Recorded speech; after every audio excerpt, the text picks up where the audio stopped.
Okay, and we're back. Monday, Metal Gear Monday, and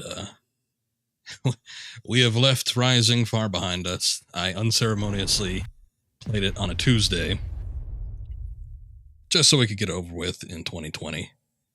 But here we are, we gotta start something new, and I think we gotta do something nice, something good. So, we're gonna be starting up Metal Gear Solid 3 Snake Eater. This is going to be the Subsistence version off of the PS2. I have not streamed the PS2 Subsistence version. Usually when I stream this game, it's the HD collection version, which is okay, but it has some problems. So hopefully we'll be able to experience some of the things that we miss out on when it comes to the HD collection. Might look a little lower resolution, that's because we're going to be doing, I think, 720p, hopefully. If not that, I mean, obviously the stream is going to be at 1080 or 720. 1080 if you're watching on YouTube, 720 if it's on Twitch, but it's, yeah, it'll look okay. Maybe not quite as clean, but that's alright. I'm just glad to be doing these PS2 games with the retro tank. Look a hell of a lot better than it did when I was just freeballing it with the regular like input, standard cable input. Not so good, not so good. I am curious. Let me see what the save date was.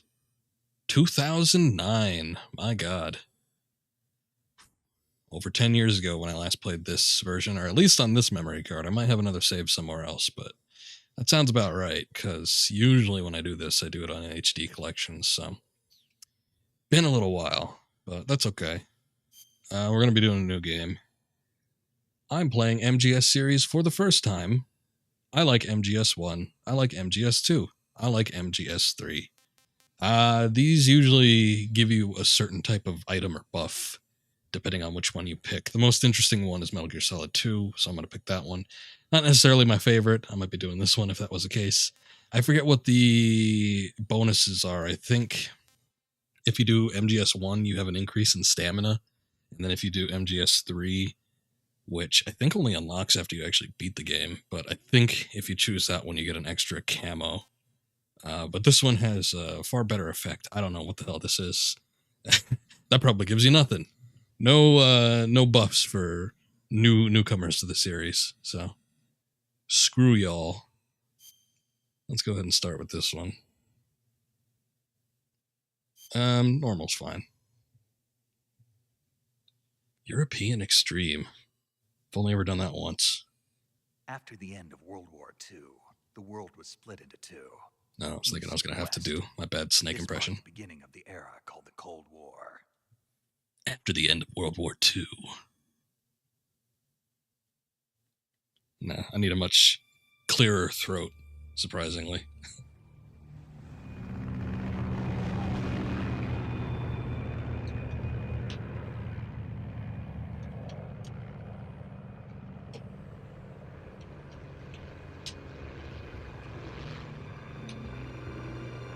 What's up, Lyra? Welcome. I'm going to clear some notifications on my phone.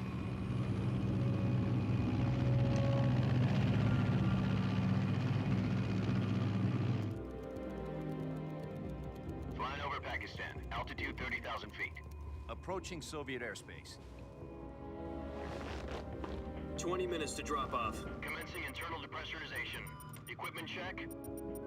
Arm main parachute. All right. You ready to go? Drop zone still showing a high pressure mass. Cav okay. Good. We've got high visibility.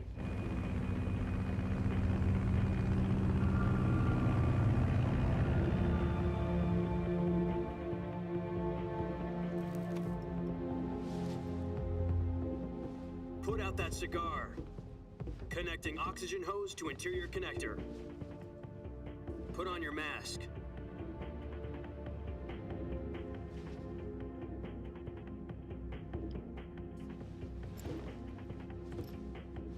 Does this panty waste know what he's doing? Panty waste. Approaching release point. No need for name calling. 10 minutes to drop off. Hey, are you deaf? He said put out the cigar and put on your mask.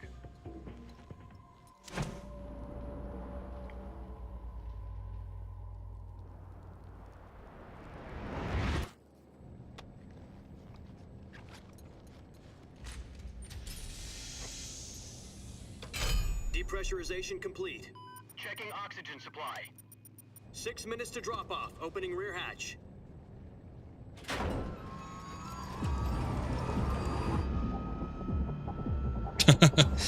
You know, now that you say it, I don't know if it is because of the mask. It's possible. I forget. Although I gotta say, like, 75% of the time I usually do the mask. 46 degrees Celsius. 2 minutes to drop off. Stand up.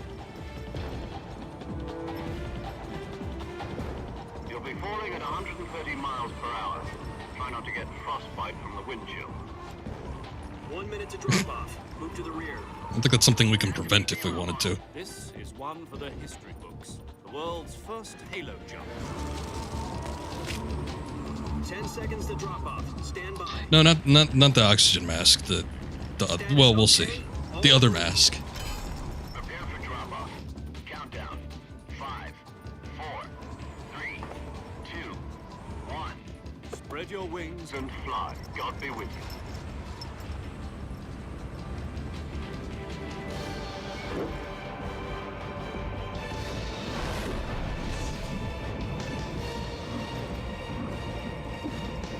He's in a cargo hold.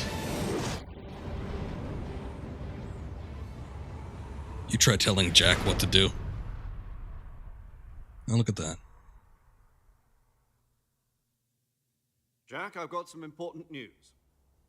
The head of the CIA has finally given us the green light for the virtuous mission. Virtual mission? No, the virtuous mission. The future of our Fox unit depends on it. If it succeeds, we'll be officially organized into a unit. Virtuous mission? Sounds like some kind of initiation ritual. You know, don't get cocky. This isn't a training op. Right. So what exactly is this wonderful mission? Well, about 2 years ago, a certain Soviet scientist requested asylum in the West through one of our moles. His name is Nikolai Sokolov. He's head of the OKB 754 Design Bureau, one of the Soviets' top-secret weapon research facilities, and the East's foremost expert on weapons development. Sokolov? Isn't he that famous rocket scientist? The very same. On April the 12th, 1961, the Soviets achieved the first manned spaceflight in history. The Earth was blue, but there was no God. Well spoken.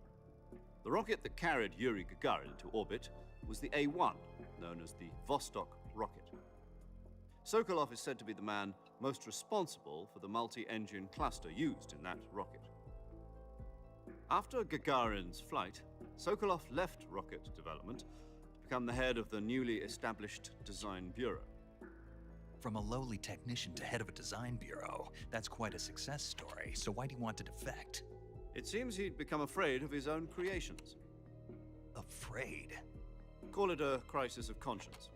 And for that, he left his country and his family behind and went over the fence? Not exactly. One of his conditions was that his family was also to be taken safely to the West.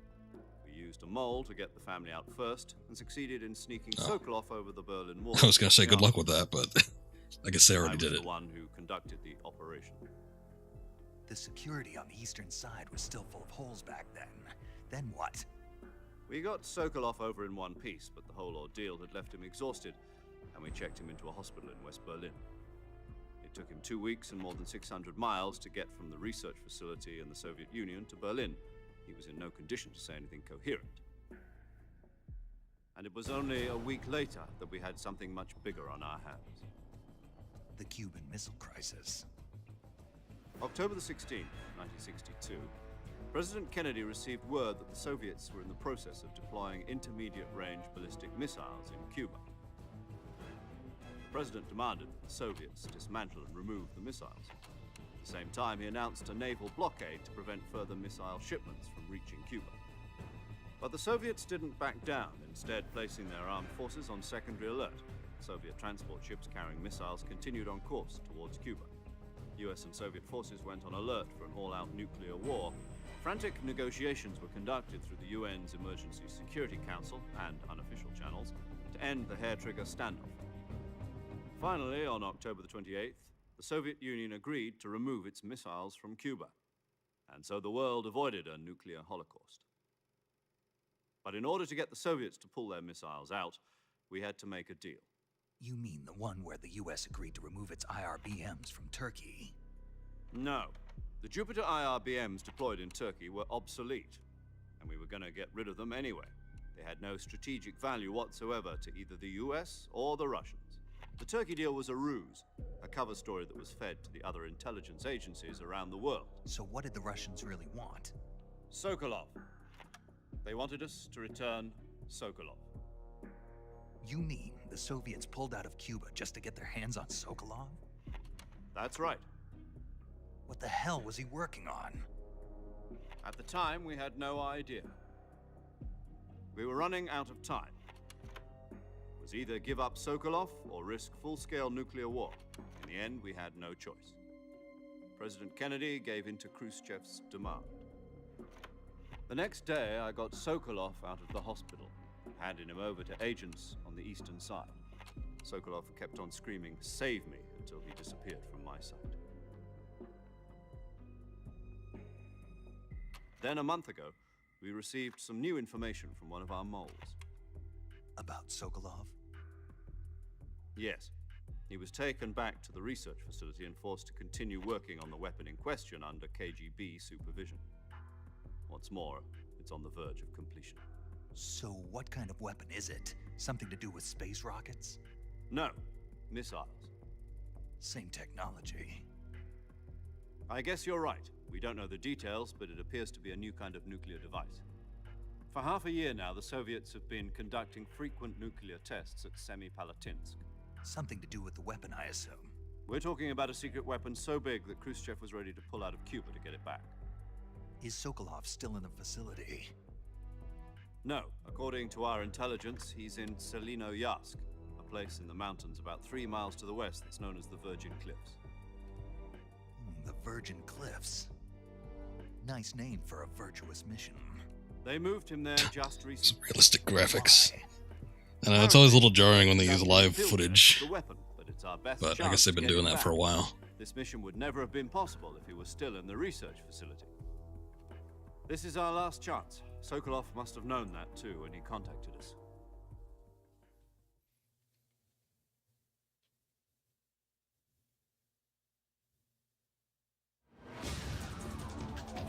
Ah, and here we go.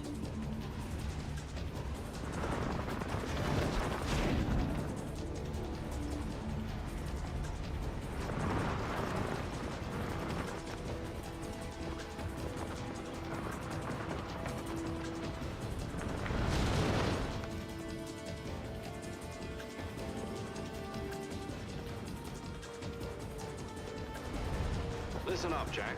Your mission is to infiltrate Tselinoyarsk in the Soviet mountains, ensure the safety of Sokolov, and bring him back to the west.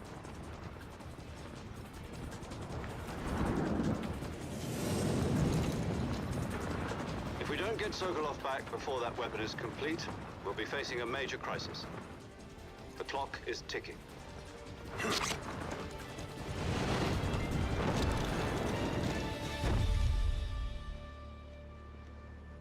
Once we've confirmed the rescue of Sokolov, stand by at the recovery point. A recovery balloon will be dropped at that point. Helium will be pumped into the balloon to inflate it. The process takes about 20 minutes. Once it's complete, the gunship's arm will latch onto the balloon and pull it up. The Fulton surface-to-air recovery system. I'm familiar with the theory. Take it easy. It's been combat-proven. Has it though? You think Sokolov is up to it? He certainly took to it though, if Peace The Walker shock will and be Phantom less Pain than or anything to doing go a by. parachute jump, and the arm can handle up to 500 pounds. So you're planning on going over the border in a single combat talent? She's equipped with 2 6-barrel 20mm Vulcan cannons, as well as 2 40mm machine guns. Sounds like she could hold her own against a battalion of tanks. Even with the fuel in the reserve tank, we're facing a 4-hour time limit. If all goes well, it shouldn't take more than a few hours. Home in time for dinner. But if anything goes wrong, You'll be eating dinner, breakfast. and all the rest of your meals in the jungle.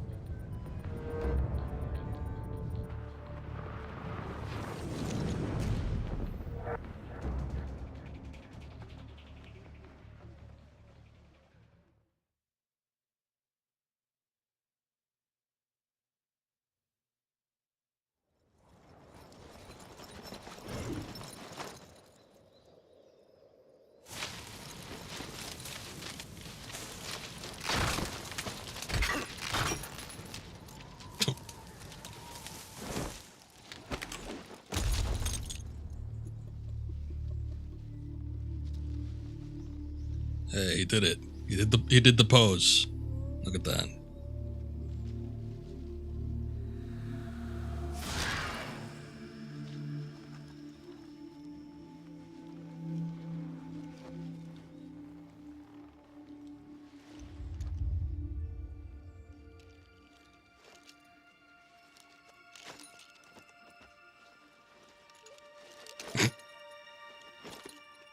Fuck that out, because oxygen tank.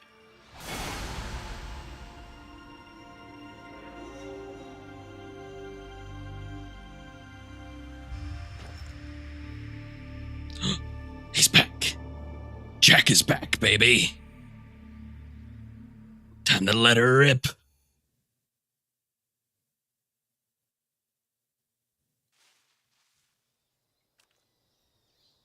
Looking better than ever.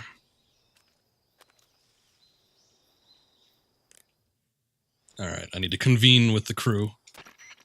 What's wrong? You were expecting something different? Now, go and find Sokolov and get him out of there. Okay, fine. Thought there was going to be more to it than that, but apparently not. Okay, well, here we go. It's a heck of an intro, but I guess there's a lot of setup that needs to go through before we can actually get to the main story.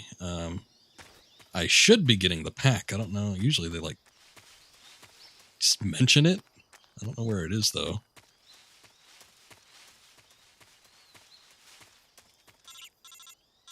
Ah, maybe this is it. Do you copy? You're already in enemy territory, and somebody might be listening in. From here on out, we'll be using code names to refer to each other. Your code name for this mission will be Naked Snake. I'll be referring to you as Snake from now on. You're not Naked. to mention your real name. Snake? What, you don't like snakes? What do you mean? Well, you've eaten one before, haven't you? In survival training. I'm glad to hear that. I don't know if I'd ever order one in a restaurant, but... Be careful, you might not have a choice. What about you, Major? What should I call you? Let's see. I'll be Tom. Call me Major Tom. Oh, and Snake. Yeah, The crew isn't watching anymore. You can take off the disguise now. good idea. This isn't right. Time for the snake to shed his skin. That's a good one.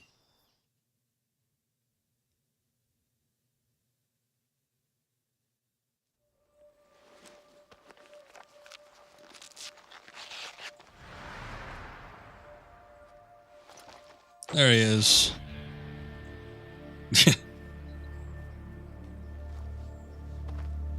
If only they would have dropped that line, but unfortunately this proceeded, rising by several years.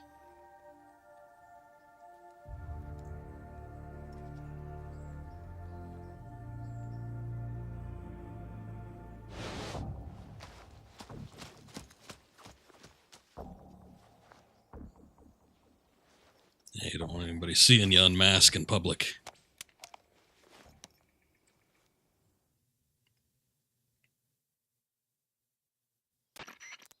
Can you hear me, Major Tom? This is Snake. I don't remember that line.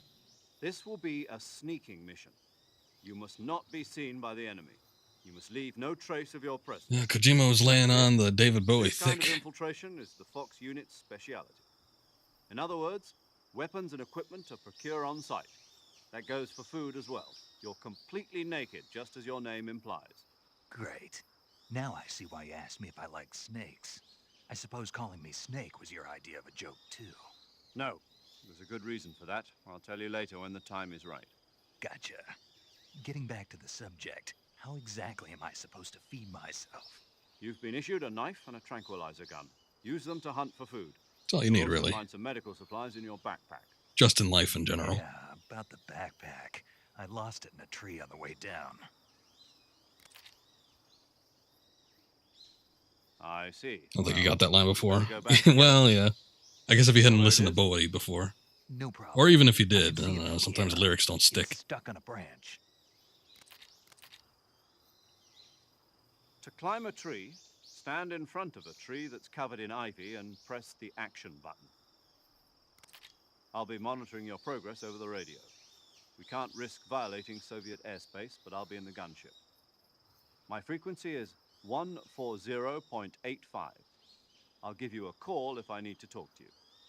If you need to talk to me, use the send function. Okay, Snake, go get your backpack. Should be getting other people that we could call, but I think we need to go get the pack first.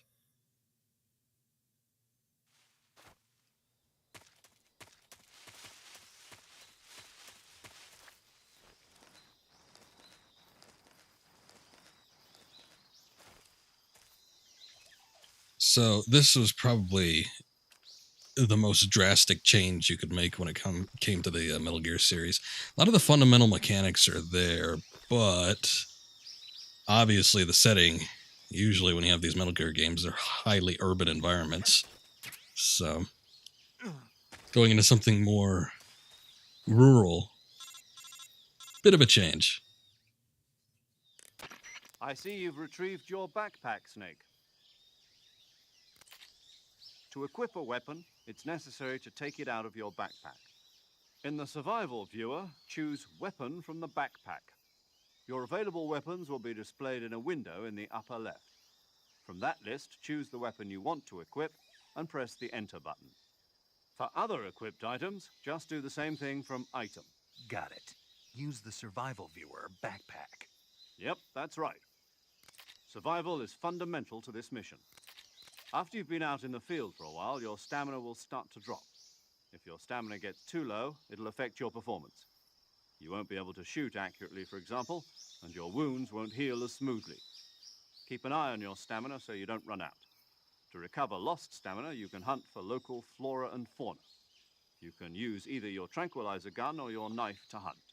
My only weapon is a Mark 22 Hush Puppy tranquilizer gun? That's right. It's been fitted with its own suppressor.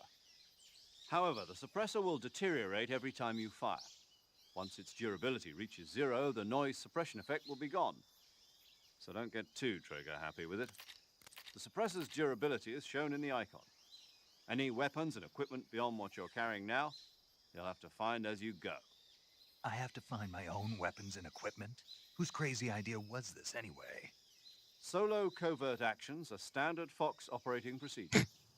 You can't You'd think leave they would have any told them this traces of before your they sent him down there, but No weapons, equipment, footprints, Guess sweat, not. or bodily waste. The same goes for bullets and cartridges, too. Your presence in enemy territory is already a violation of international conventions of warfare. There aren't supposed to be any American soldiers in Russia. It could spark an international incident. You can't let anyone see you. You can't let the enemy know you're there. This is a stealth mission. You're a ghost, Snake, in every sense of the word. And there'll be no rescue if you're captured. The military and US government will deny any involvement in the affair. Then I'll just have to take care of myself, huh? I'm afraid so. You've been given a fake death pill for that purpose. SIS guidelines stipulate that soldiers on covert ops like this one be issued a potassium cyanide capsule. Tape it to your body so you can take it when you need to. How generous of you. Use thought it was a if you're fake taken tooth. prisoner by the enemy. It'll send you into a state of false death for a short time. Fooling them into thinking that I'm really dead. So how do I come back to life? Just take the revival pill. You mean that thing they put in my tooth before the mission? That's the one. But be careful. oh, If that's you remain in okay. a state of false death I for got too them long, mixed up. Nothing will be able to bring you back. Remember that. I'll keep it in mind. You said this was a solo mission, right? Right. I guess that means I can't count on any reinforcements. Correct. The mission rests entirely in your hands. A real one-man army. Relax. There's a support team ready to back you up over the radio. Who? I'll introduce them to you. This time, survival is of utmost importance. The first member of the support team will be in charge of monitoring your physical condition, acting as a medic, so to speak, as well as recording your mission data. She's a member of Fox as well, and she's here on the gunship with me. She? Hello, Snake. I'm paramedic. Nice to meet you. Paramedic. As in a medic who comes in by parachute. Aren't you going to tell me your real name? Are you going to tell me yours, Mr. Snake? My name, huh? It's John Doe. And they call you Jack for short. You're a regular Captain Nemo. A name means nothing on the battlefield. After a week, no one has a name. What's your name? Well, that's not edgy. Jane Doe. Very funny. I wasn't joking, but I'll tell you my name only if you manage to make it back alive. My frequency is 145.73. She's also in charge of recording your mission data. Whenever you want to save, send a message over the reserved save frequency, 140.96. So saving lets me record my mission data. That's right. It also records the state of your health. Good to know. There's one more person I want to introduce you to, Snake. Huh? Speaking of snakes, you remember the boss, don't you? A legendary soldier. Oh yeah, and your only mentor. trained together for like Actually, it was 2 the boss who decades. got the DCI's authorization in the first place. She's going to be serving as Fox's mission advisor. The boss is? She also helped me plan this mission. She and I were at SAS together. Jack, is that you? How many years has it been? Boss? That's right. It's me. Oh. Talk to me. Let me hear your voice. It's been 5 years, 72 days, and 18 hours. Good lord. You've lost weight. You can tell just by the sound of my voice. Of course I can. I know all about you. Really? Well, I don't know anything about you. What's that supposed to mean? Why'd you disappear on me all of a sudden? I was on a top-secret mission. Hmm. You didn't need me anymore. But there were still so many things I wanted you to teach me. No, I taught you everything you needed to know about fighting techniques. I taught you all I could. The rest you needed to learn on your own. Techniques, sure. But what about how to think like a soldier? How to think like a soldier? I can't teach you that. Maybe a little. A soldier needs to be strong in spirit, body, and technique. And the only thing you can learn from someone else is technique. In fact, technique doesn't even matter. What's most important is spirit. Spirit and body are like 2 sides of a single coin. They're the same thing. I can't teach you how to think. You'll just have to figure it out for yourself. Listen to me, Jack. Just because soldiers are on the same side right now doesn't mean they always will be. Having personal feelings about your comrades is one of the worst sins you can commit. Politics determine who you face on the battlefield. And politics are a living thing. They change along with the times. Yesterday's good might be tomorrow's evil. Is that why you abandoned me? No, it had nothing to do with you. I already told you, Jack. I was on a top-secret mission. A soldier has to follow whatever orders he's given. It's not his place to question why. But you're looking for a reason to fight. You're a natural-born fighter, but you're not quite a soldier. A soldier is a political tool, nothing more. That's doubly true if he's a career soldier. Right and wrong have no place in his mission. He has no enemies and no friends. Only the mission. You follow the orders you're given. That's what being a soldier is. I do whatever I have to get the job done. I don't think about politics. That's not the same thing. Sooner or later, your conscience is going to bother you. In the end, you have to choose whether you're going to live as a soldier or just another man with a gun. There's a saying in the Orient, loyalty to the end. Do you know what it means? Being patriotic. It means devoting yourself to your country. I follow the president and the top brass. I'm ready to die for them if necessary. The president and the top brass won't be there forever. Once their terms are up, others will take their place. I follow the will of the leader, no matter who's in charge. People aren't the ones who dictate the missions. Then who does? The times. People's values change over time, and so do the leaders of a country. So there's no such thing as an enemy in absolute terms. The enemies we fight are only enemies in relative terms, constantly changing with the times. As long as we have loyalty to the end, there's no point in believing in anything, even in those we love.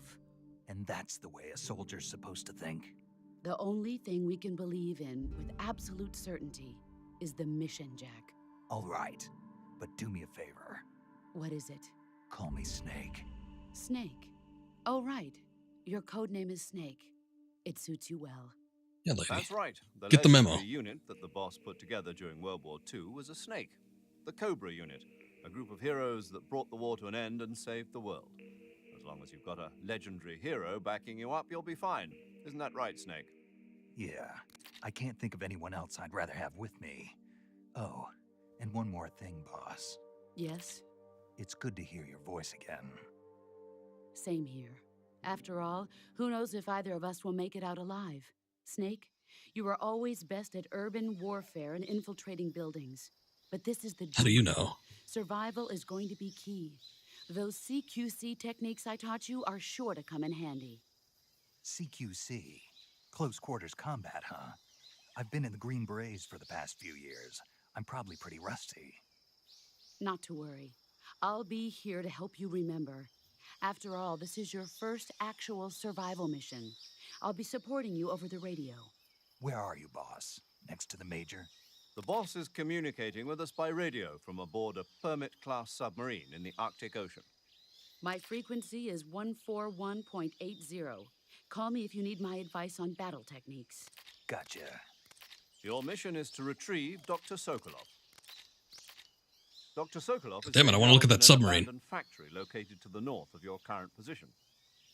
Avoid heavy combat and don't let anyone see you. Don't forget that this is a stealth mission. Yes, we've covered that, I think. Also, now that you're listening to it, Snake kind of sounds very noobish, like Raiden did in MGS2. Yeah, and that's kind of part of his character in this game. It's important to his development, but he sort of needs to find his own identity. But when you have David Hayter voicing the character, and obviously he looks a lot like Solid Snake, you sort of Virtuous mission now. You sort of place this seasoned experience on him already, just, you know, from the previous games, but he's still a little fresh. He's a bit green.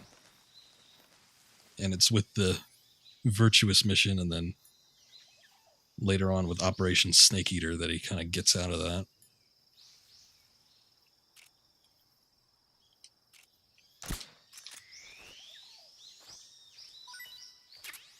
Nice. Okay, so we've got a couple things that we can do here. Obviously, with the new mechanics in Snake Eater, there's a lot of emphasis put on the survival aspect of the game, as we've covered before. So let me take a look. Oh, yes. I need to get used to the controls, too. I think when it came to the Bluepoint HD releases, they swapped the O and the X buttons. I used to using that, too. We do have giant anaconda. We have a couple different mechanics here. One, you mostly kind of don't even realize it, but you can only carry a certain amount of weapons, certain amount of items. You get what you need, and you get an abundance of stuff. There's no limit to how much you can have, but there's a limit to how much you can have on hand and ready to use. So you kind of have to keep track of your inventory in some cases. With the survival aspect, there's a lot of different things that you can pick up with a lot of different uses. Lots of stuff is going to have different abilities that can heal you or, you know, poison you, or which in those cases, you could usually use it against the enemy. Certain animals can have certain different effects, whether they're alive or dead. There's a lot going on here, so it's an interesting little dynamic. I think in terms of gameplay, Metal Gear Solid 3 probably has the most variety of things that you can actually do, which is probably lends itself to why it's my favorite in the series. But there's more to it than that. I think as far as like the Easter eggs and little things go, there's a lot. There's quite a few, but there's not quite as many as there are in Metal Gear Solid 2. So it's slightly different. I'm gonna see if I can invert that. Let's see. Reverse. This feels okay.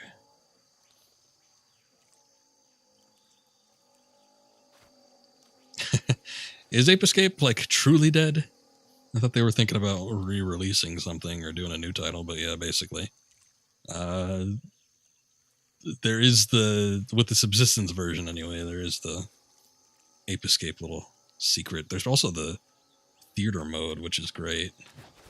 Hopefully we can get a look at that, because that is not... What the hell? Oh, okay. Cool. Because that's not included in the HD version, which is stupid. I don't know why. I mean, at the very least, you can get the Metal Gear 1 and Metal Gear 2 Solid Snake, the MSX re-releases, but it bugs me that, like a lot of the little extra stuff, even the stupid vampire thing, even that doesn't get included in the HD release, so bit of a pain. That's why we're doing this one partially.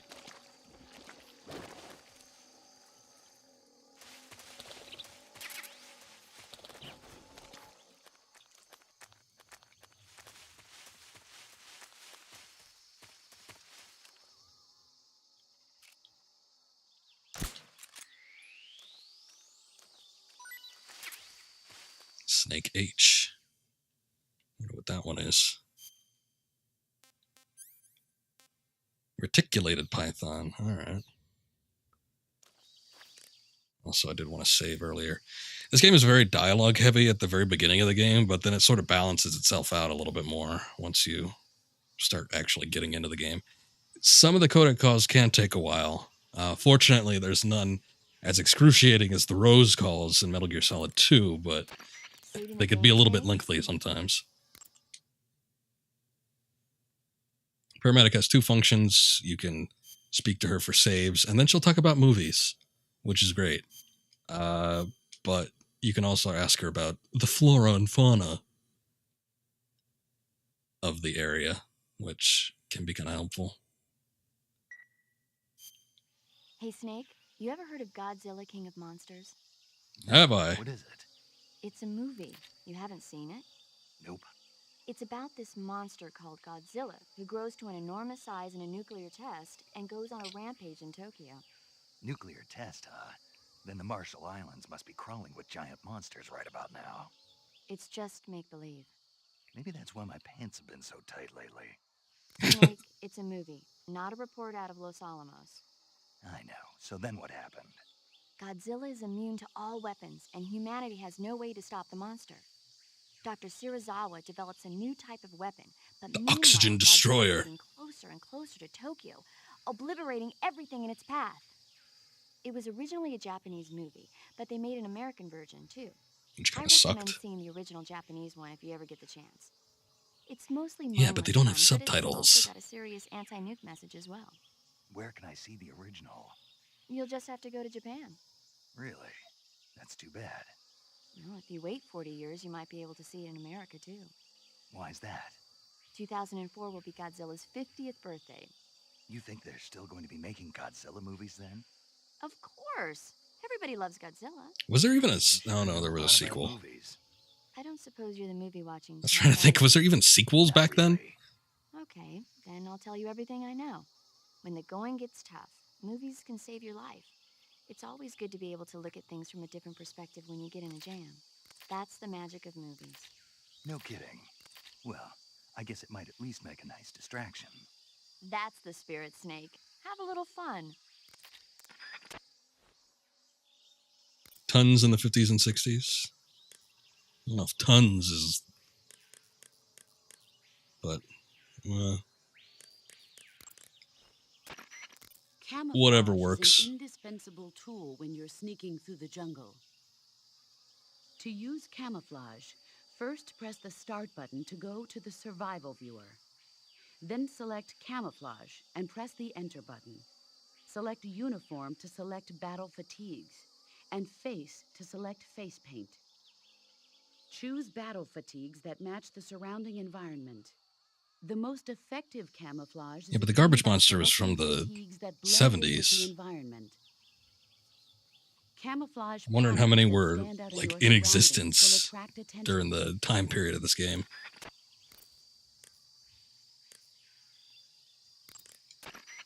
Sokolov should be at the abandoned factory to the north, so head in that direction. Okay, thanks. I see you've captured a giant anaconda. The giant anaconda is believed to be the largest snake in the world in terms of weight and diameter. It's not poisonous, but its large size makes it extremely powerful. They say it even eats crocodiles. Its only natural predator is man. And snake. And snake. Got it. That's So me. how does it taste? I knew you were going to ask me that. Glad I didn't disappoint you. So? Well, the guide says it tastes all right. Good. I'll have to try some.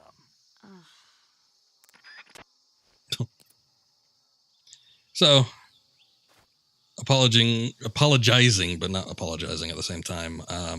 Gonna try to do what we did with the previous two mainline Metal Gear games, in that I'm gonna see if I can try to catch as many of the Easter eggs as I can, and try to get as many radio calls in, radio/codec. We'll see how it goes. I'm gonna try and do it frequently. I'm gonna try and not be too halting when it comes to calling these people up, but it's going to be a little bit more of a thorough playthrough than it is just a quick pace one.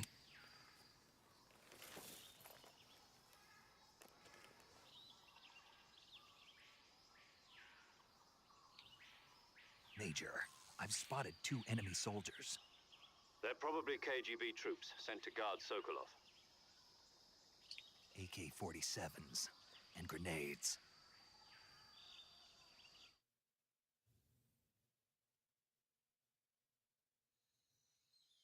Snake, your presence in Soviet territory is already a violation of international law. We can't let the Kremlin find out that the CIA and the American government are involved. Contact with the enemy is strictly prohibited. Don't engage them in battle either. This is a stealth mission. Got that? The Major is right. The point of this mission is to sneak through the jungle without being seen. The success of the mission depends on how well you use your camouflage. Change your camouflage by selecting Camouflage from the Survival viewer. Didn't we already go over this? The Uniform option lets you pick your uniform, while the Face option lets you change your face paint. Choosing camouflage that blends in with your surroundings will help you conceal yourself more effectively. Also, Tiger Stripe don't all forget day, that every day. anything that moves will stand out in the jungle. If you just stand up and run around like an idiot, you're bound to be spotted. But if you crawl instead, you should be able to sneak by without being noticed.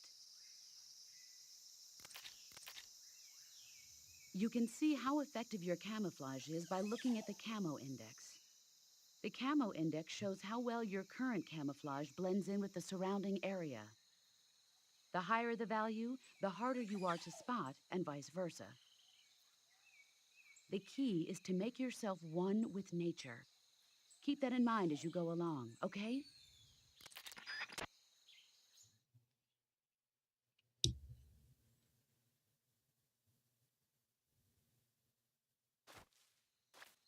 So yeah, the show era went on through the 70s, but well, when did this?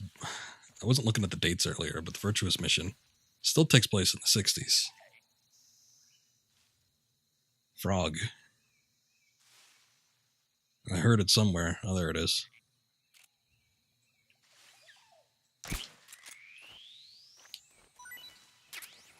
Bear with me as I get used to the controls as well.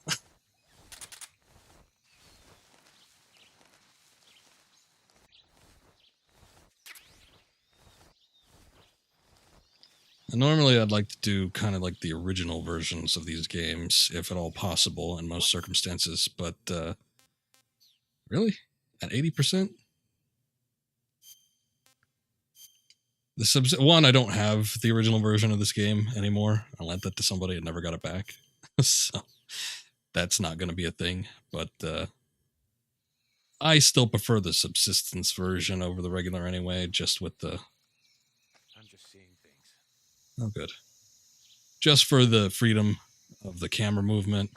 Originally, when this game released, it was fixed camera angles like Metal Gear Solid 2 and Metal Gear Solid.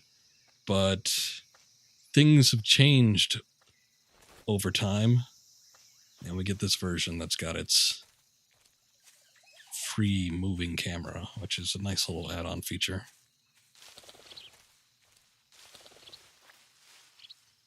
Ah.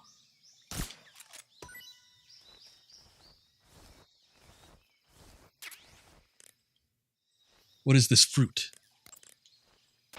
I see you caught yourself a reticulated python. Oh. Well, we could talk snakes, I guess. Python is said to be the longest snake in the world. The biggest ones can grow up to 10 meters in length. Although they're not poisonous, they're still very dangerous, so be careful around them. They have a highly ferocious temperament, and they can swallow whole, even large animals like deer and pigs. Their most distinguishing feature is the mesh pattern of their scales. This pattern acts as a highly effective natural camouflage. If you think there might be a reticulated python about, pay close attention to your surroundings. Otherwise, you could get bitten before you even know it's there. Right.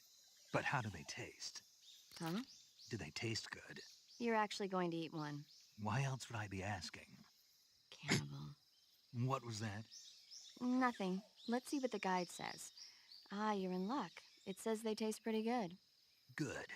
I can hardly wait. Ugh. Boy, oh boy.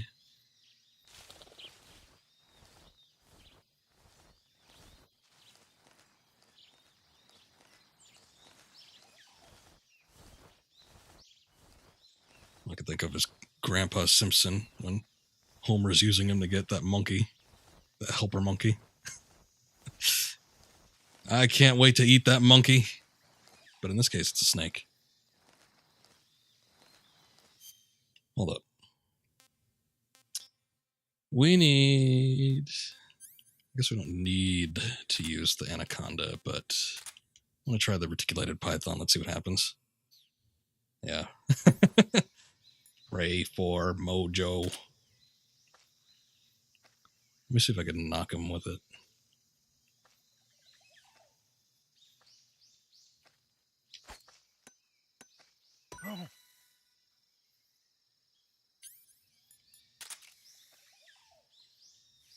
What's he doing? Oh, he's going to kill it. You bastard.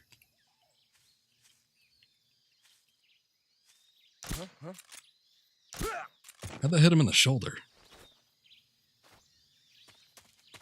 I'm going to take my snake back, thank you.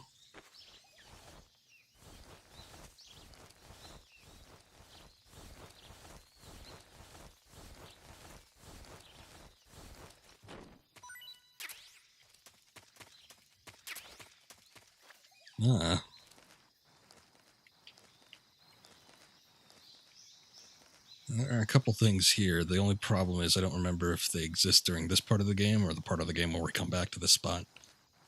But I think I'm going to go try and find them. Let's try out a new camouflage.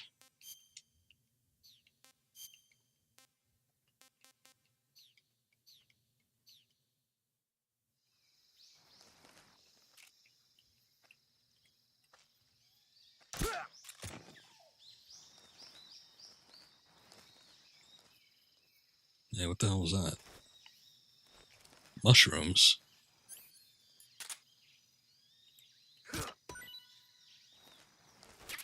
Think about it. I think the last time I tried to stream this game, I was trying to do something stupid like I was trying to do for like an all kill run. I wanted to see how many, well, I don't know. I don't really want to spoil end part of the game, but killing enemies does have an effect in the game later on. And I was going to see just how many I could take out. but it ended up being a bit more of a task than I was willing to go through with, especially when enemies basically just respawn.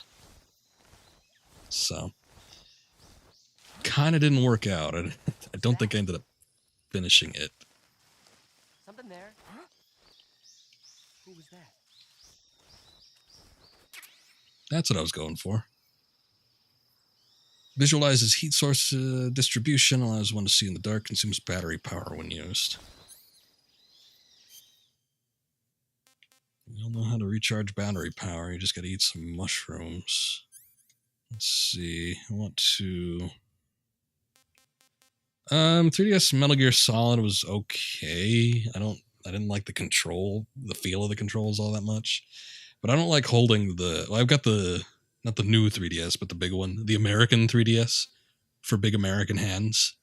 It's not very comfortable after a while. And just with the amount of moving and all that stuff that you got to do with the game, it didn't feel that good. Active sonar ain't that bad, actually. Motion detector. Anti-personnel sensor. I think I'm going to take that off.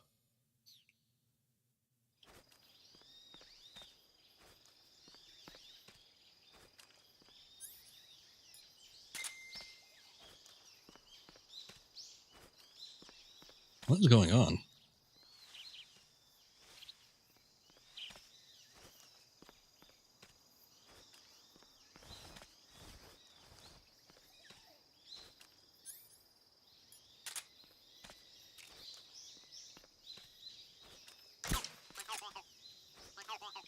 So you might be wondering why there's frogs in the forest, but little Easter egg, there should be one of those in every map. I've already missed a couple. But if you hit all of them, you get a super secret camouflage once you beat the game. Never was really worth it to me. Is this guy like just continually walking on this log? Yes, he is. Wow, look at that.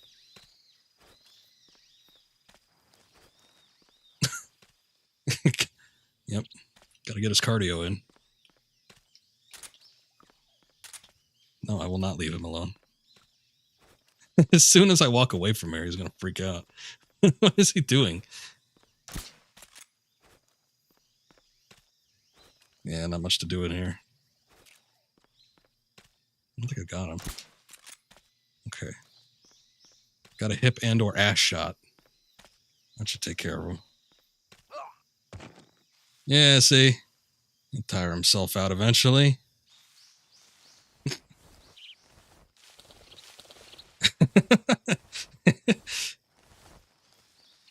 Honestly, I was kind of hoping that he'd fall asleep on the log, but hey, that works too. I wonder if I don't remember if there was another thing that was in another one of those logs, but I don't think I want to check for it. It doesn't really matter at this point in the game anyway, so...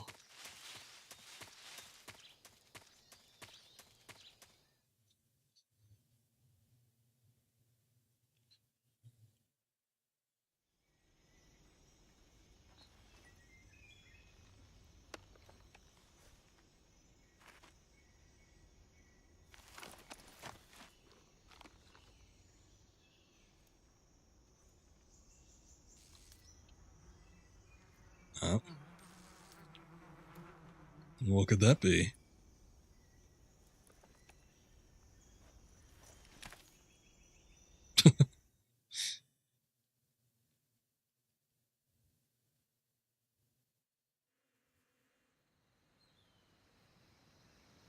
He's got that massive smile.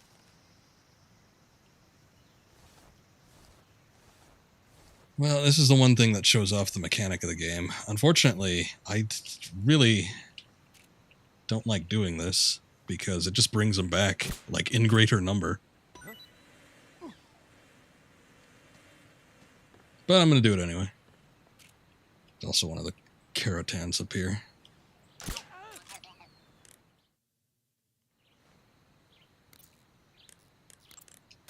Snake, remember that this operation is a solo sneaking mission. We'll be providing you with support over the radio, but out in the field, you're on your own. There's no backup. and there's no way you'll survive a battle with a large enemy contingent. Avoid engagement whenever possible. Your highest priority in this mission is staying out of sight. I see you've caught a tree frog. The tree frog is a green frog that's found throughout Asia. It's arboreal, spending most of its time in shrubs and bushes. But the tree frogs that live in that jungle are a lot bigger than ordinary tree frogs. They've got an appetite, huh? You've got a one-track mind, don't you? But seriously, that is one theory. However, there are people who think it's a mutation caused by nuclear testing. He likes to have a good meal. Facility. Do you think they're safe to eat? Is that all you ever think about? What else is there? Lots. Like what? Like why a frog would get so big in the first place.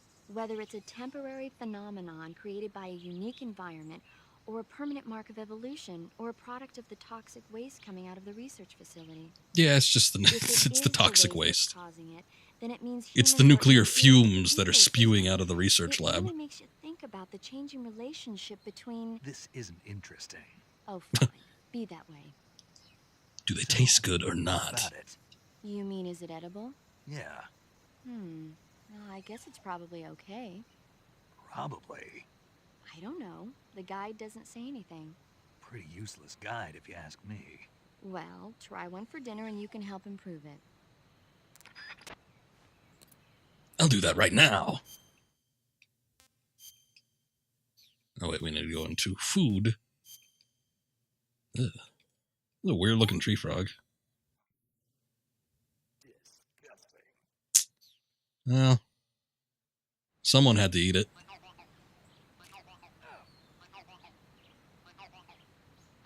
I want to get that coconut.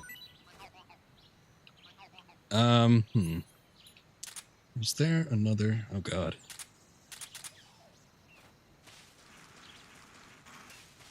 Yeah, that was a change that happened in the Substance version of Metal Gear Solid 2. So, funny thing here. Actually, you know what? I'm going to save. This is a life or death situation.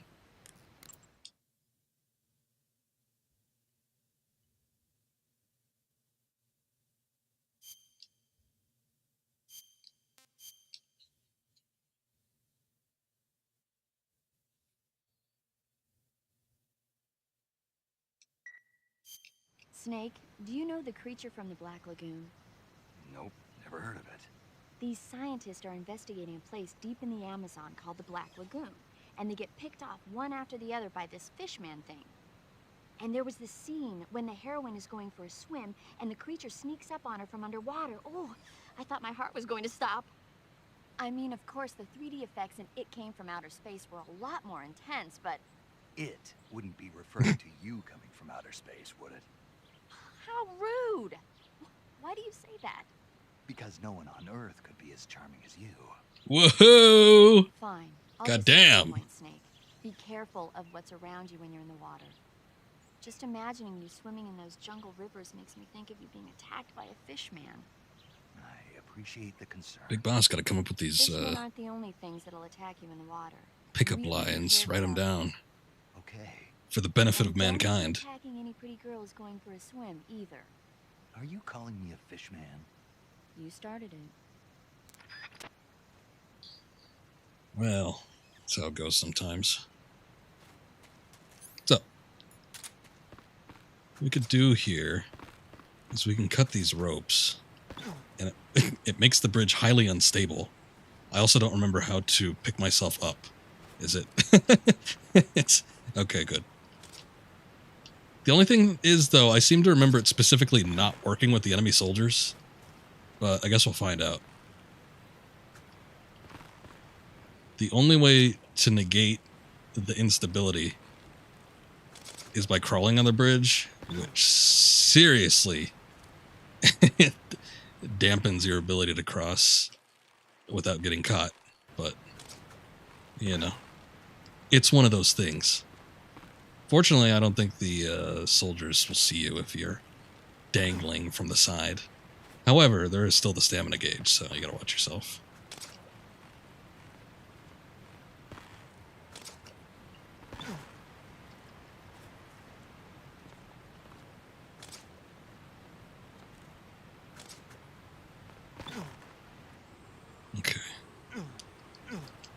Whoa. There we go. Drop down here. XM1 6E1. I think that's an AR. Let's take a look. Yes, it is. Pretty hefty firepower just to be left in some sort of crevice. Also, did we get a camouflage there? I seem to remember getting a camouflage there. I remember it being like rain or something like that. That might be in the HD edition. Or maybe it's when we come back. Could go either way, you know.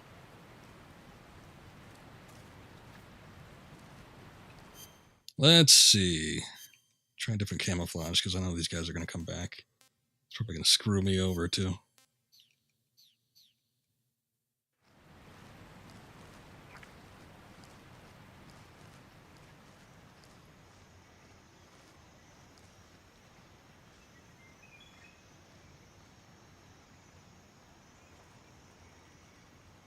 Somebody's walking. I just can't see. Well, there he is.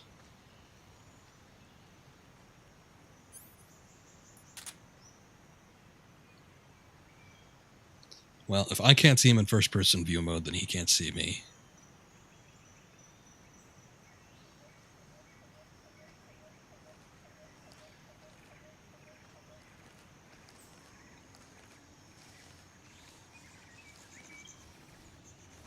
Okay, I don't think there's anything else up here.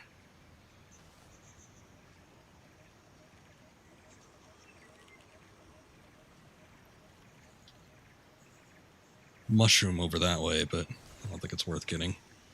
I think there was something in the tree that was decent.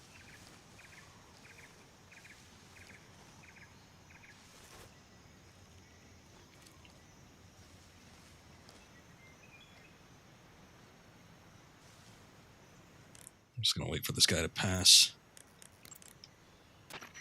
I see you've got yourself a Baltic hornet's nest. Baltic hornets are a variety of hornets that inhabit that area. The difference between them and other hornets is that they produce honey in their nests.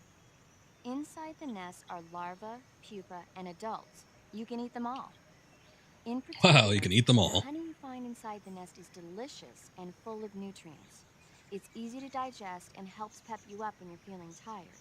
In short, it's the perfect survival food. Honey can also be used as a burn ointment. When honey is applied to a burn, it creates a protective coating over the skin. When you knock down a hornet's nest, a burn ointment will appear along with it, so don't forget to pick it up.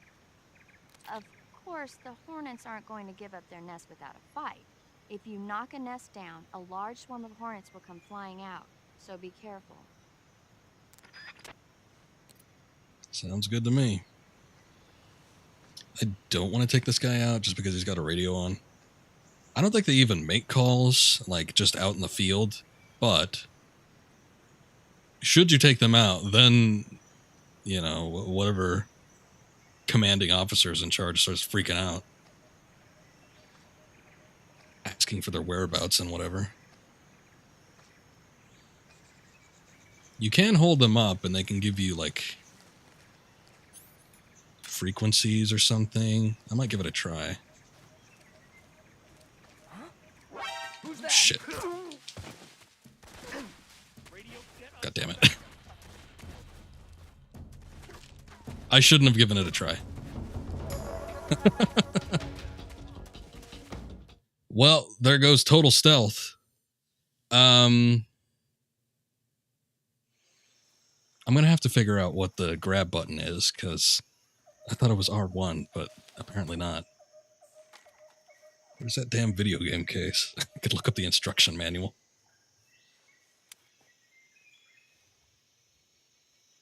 Major, I've reached the abandoned factory where Sokolov is supposedly being held. This place is a dump. That's all right. It's not the end of the world. I can't see Sokolov from here. The security is pretty tight. There are sentries posted around the perimeter. I wonder how many are inside.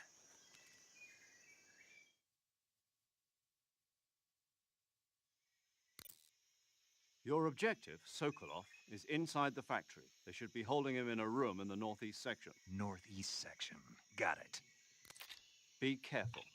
Your mission is to bring Sokolov back alive. I think I You missed must an not be exposed to any kind of L1 danger. look at while I Do was not grabbing approach this thing. Sokolov while in the alert phase. Right. Oh, and one more thing, Snake. You mean there's more? No, it's just that when you get to Sokolov, I want you to tell him something from me. And that is? Sorry for being so late. Is that all? Yes. Understood. If you wanted to be pithy, you could say, kept you waiting, huh? To the target.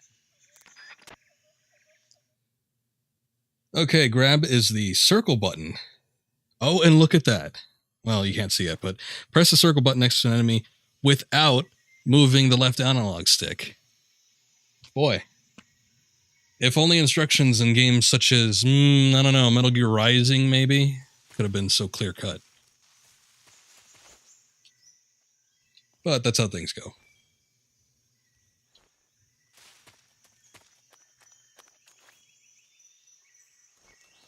Okay, there's like a good 4 or 5 guys here, so I'm going to try and be a little bit careful. At the very least, the encounter didn't really last that long with the last one, because we did have a cutscene, so be thankful for that, I guess.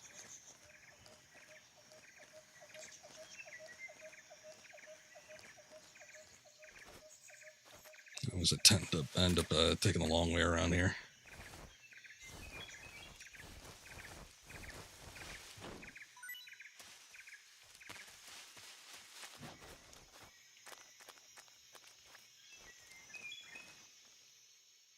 Ooh, only thing about this is camouflage sucks. Need to get something else. Squares?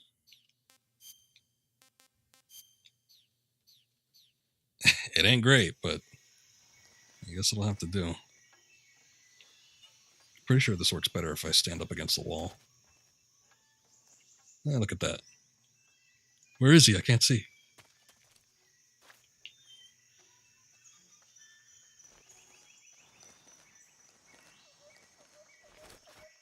Should be. Here it is.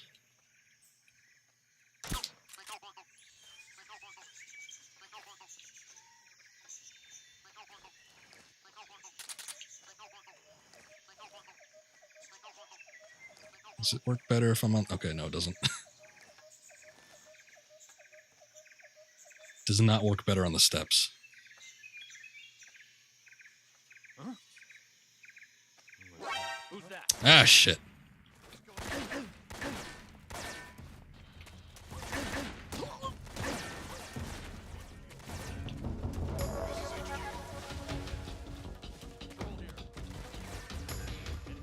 Fortunately, there's a number of hiding spots we could... Okay, wait. I guess I'll just go in this one first. Yeah, definitely gonna need a better camo for this. Oh, look at that. What kind of snake is that? Oh, it's a reticulated python again.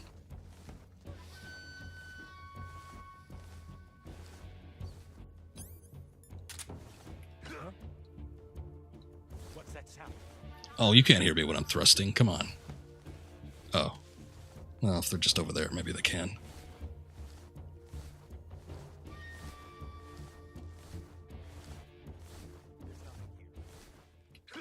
Damn straight. HQ. This is HQ. Patrol here. We've lost sight of the enemy. Commence alert formation. Okay.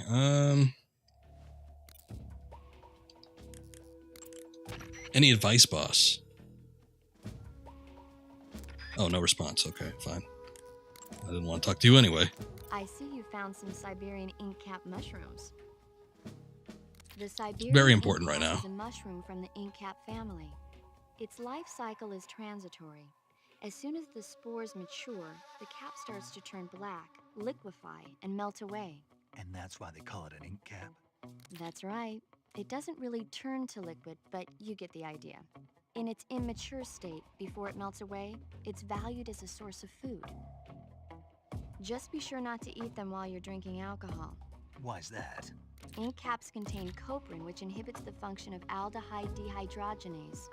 This prevents the body from breaking down alcohol, causing a buildup of acetaldehyde. Meaning? Meaning it will give you the hangover from hell. Oh. Wait a minute. What? You think I'd drink alcohol in the middle of a mission? Wouldn't you? Hell no. Well, I'm knocking a shot back now. What? Just teasing you. Oh, come on. Took offense to that. Humor. I need a drink.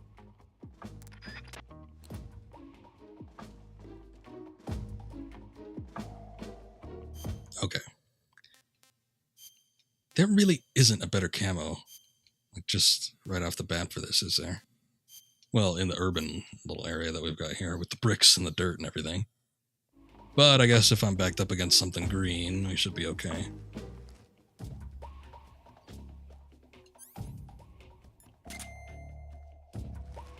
Most of these guys are at that other entrance. Probably not going to cause me too many problems.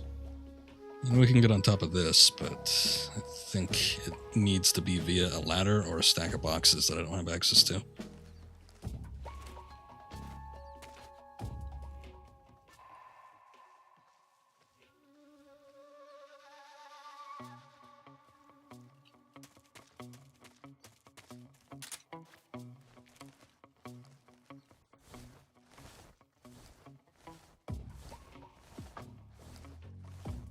There's a load of guys over here, but it looks like they've moved on for now.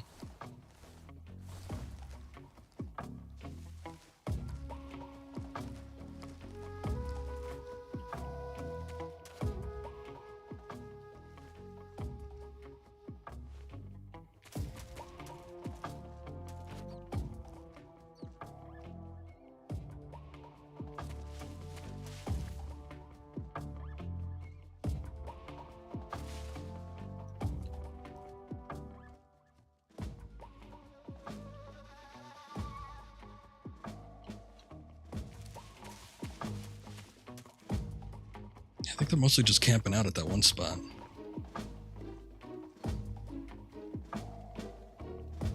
Oh, except for this asshole.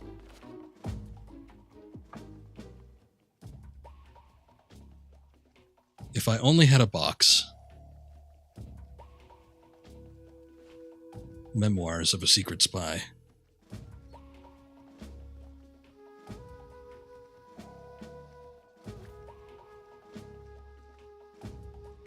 Uh-oh. I think somebody's coming up from the other side.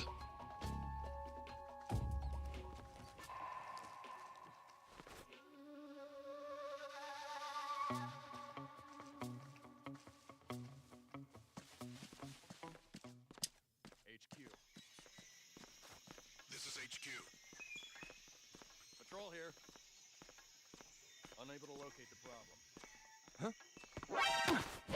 Return to your position.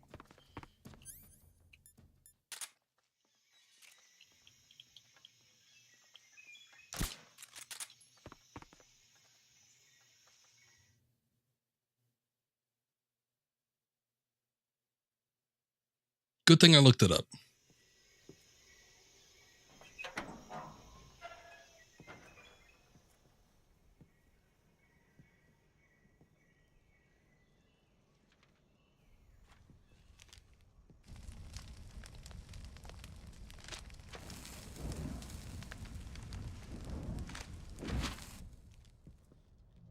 You must be Sokolov. Are you one of Volgin's men? You'll never get it from me. No. I'm a CIA agent. I've come to escort you back to the other side of the Iron Curtain. You're CIA? Yeah. I was sent by Major Zero, the man who got you out 2 years ago. Zero? I have a message from him. What is it? He said to tell you sorry for being so late. Did he now? What does it mean? It means he's a man of his word. But we've got no time for this. You have to get me out of here before they arrive. Who's they? Colonel Volgin of Gru. You in the West know him as Thunderbolt. It's a heck of a name. Never heard of him. He's a member of the army. He's a circus performer. A man who seeks to seize control of the motherland. Ever since the Cuban Missile Crisis 2 years ago, Khrushchev has been pursuing a policy of peaceful coexistence with the West.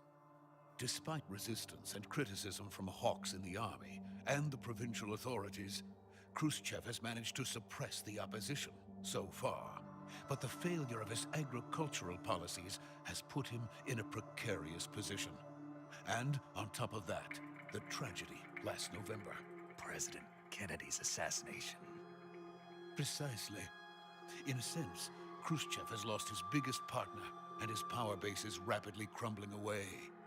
A certain group is plotting to use this opportunity to seize power by rallying the anti-government forces, overthrowing Khrushchev, and installing Brezhnev and Kosygin in his place. The mastermind behind this plot is Colonel Volgin of the GRU. He has control over another secret weapons research facility much like this one, OKB-812, known as the Granin Design Bureau, and is using it to further his plans. But that is not enough to satisfy him. Now he's plotting to seize the secret weapon I have been developing here and use it as leverage in his bid for power.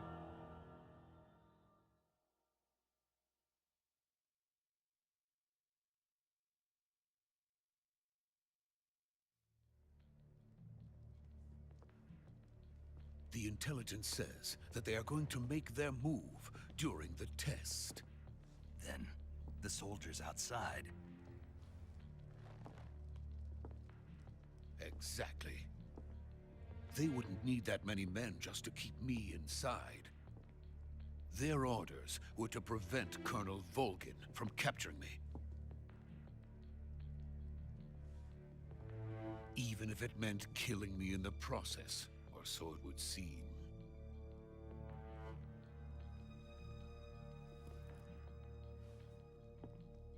Volgin will come. I'm sure of it. You must get me out of here before then. Leave it to me. By the way, your Russian is superb. Where did you learn to speak it? From my mentor. Is that so? America is truly a frightening country. Having second thoughts? No. I have no love for this place. Let's go.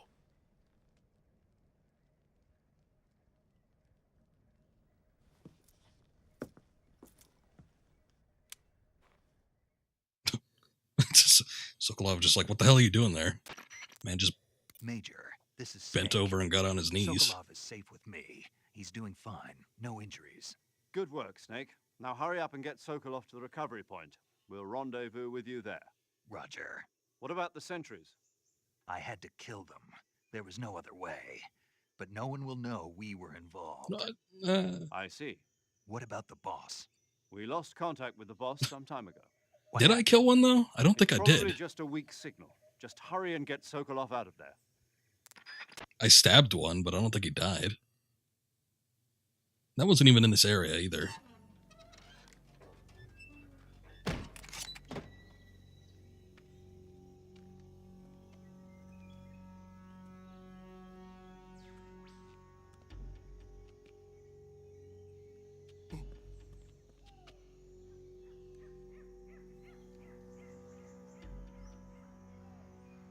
Yeah, maybe he is.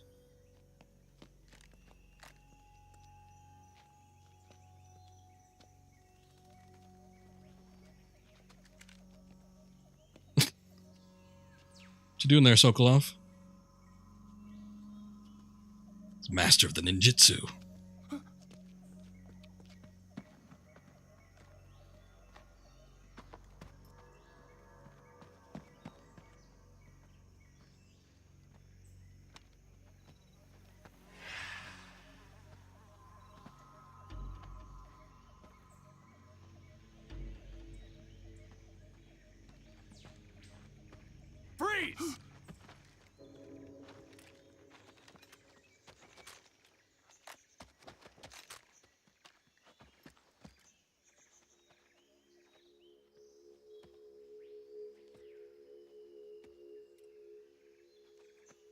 So this is the legendary boss. Huh?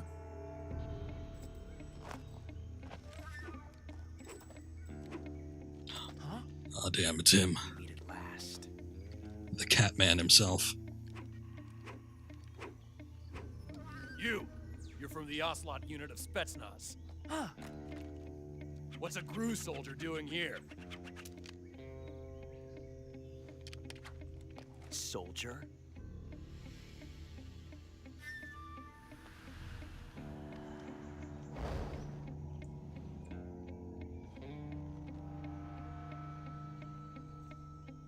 He's the Ocelot commander. Ha! That's Major Ocelot to you. And don't you forget it.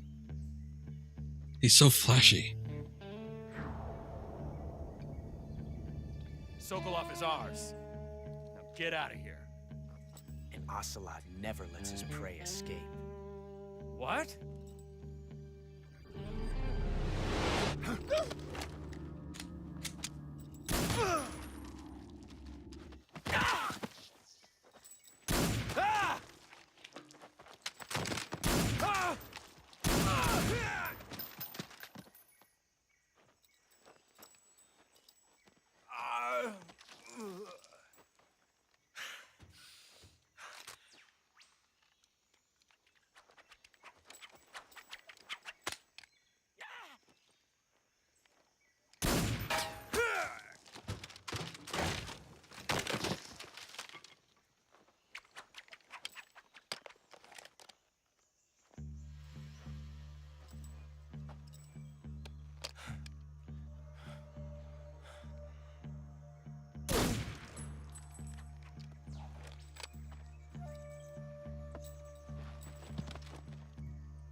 I can't say it feels good to kill a comrade, even if it is for the GRU.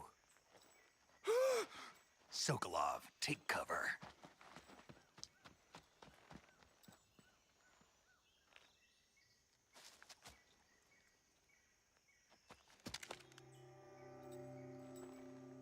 Huh.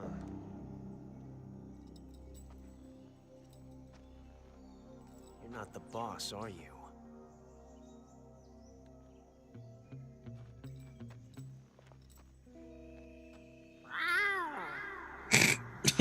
Oh, God.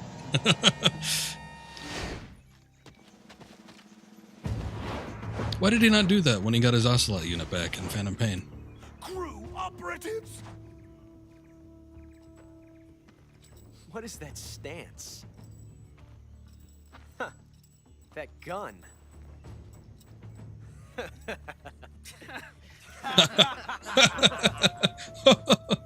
You're Yuck not it up. the boss. Then die.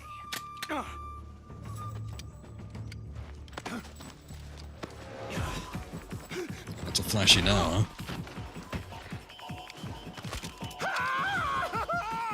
huh? Major! Leave it! Shoot the other one! Whoa!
Impossible. You ejected the first bullet by hand, didn't you? I see what you were trying to do. But testing a technique you've only heard about in the middle of battle wasn't very smart. You were asking to have your gun jam on you. Huh? Besides, I don't think you're cut out for an automatic in the first place. You tend to twist your elbow to absorb the recoil. That's more of a revolver technique. You filthy American dog! I divulge my wealth of gun information to you.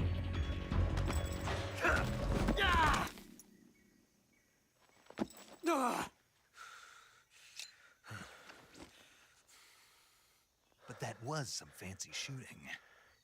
You're pretty good. Pretty good. Pretty good.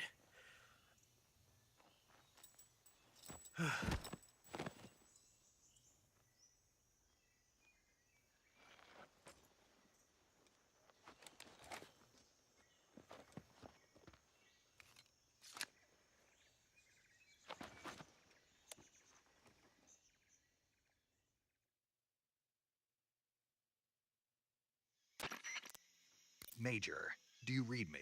I read you. Snake, you all right? I've run into a few snags. These guys were after Sokolov too. Apparently they were taking orders from a GRU colonel named Volgan. A GRU colonel? Part of an internal Soviet power struggle, according to Sokolov. Something between the KGB and GRU. Between Khrushchev's supporters and Volgan's. Sokolov was being guarded by the KGB and hunted by GRU? Snake, it sounds like this could be even hotter than Cuba. I don't like it. Something about the whole thing stinks. I agree. You'd better hurry. Sokolov ran off by himself, but I'll catch up to him. We're counting on you. Hope he doesn't try to cross that bridge. I took out a few ropes. Thinking about it, there was a couple Easter eggs I missed. One, you could put on the Jack mask and attempt to enter Sokolov's room, and then you get a radio call from Major, and he's like, probably not a good idea if you wear it. Snake asks why, and he says he's just not going to like it. So it prevents you from actually using it in there. But the other thing is you could bang on the window, and Sokolov will shriek in terror, but nothing too major. I see you found a Yabloko Moloko. Hell yeah. Diablo, what now? Yabloko Moloko. It's a Russian name that roughly translates as milk apple. It's a type of star apple. The juice is thick and sweet, like milk, hence the name. And if you cut one in half lengthwise, you'll see a star-shaped ring radiating out from the center. Hence the star apple. Right. The star-shaped part has a gelatinous texture and is said to be especially tasty. Sounds useful. You're welcome. For once. Did you say something? No, back to the mission.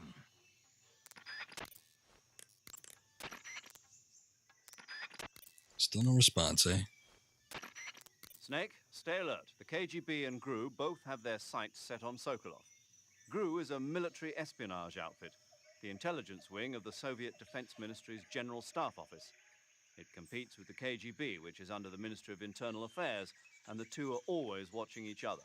Never let the left hand know what the right hand is doing. Exactly. Now, added to that rivalry, there's a vicious power struggle going on between the Khrushchev faction and the anti-Khrushchev faction. So Khrushchev is using the KGB, and Volgan and the anti-Khrushchev forces are using the GRU? That's the idea. The two factions are fighting over Sokolov. We're in an extremely dangerous situation here. Yeah, I'm aware of that. Get Sokolov out of there safely. He must not be turned over to the KGB or to the GRU. Sokolov took off in the direction of the rope bridge. Get after him. Hurry! All right, give me a sec.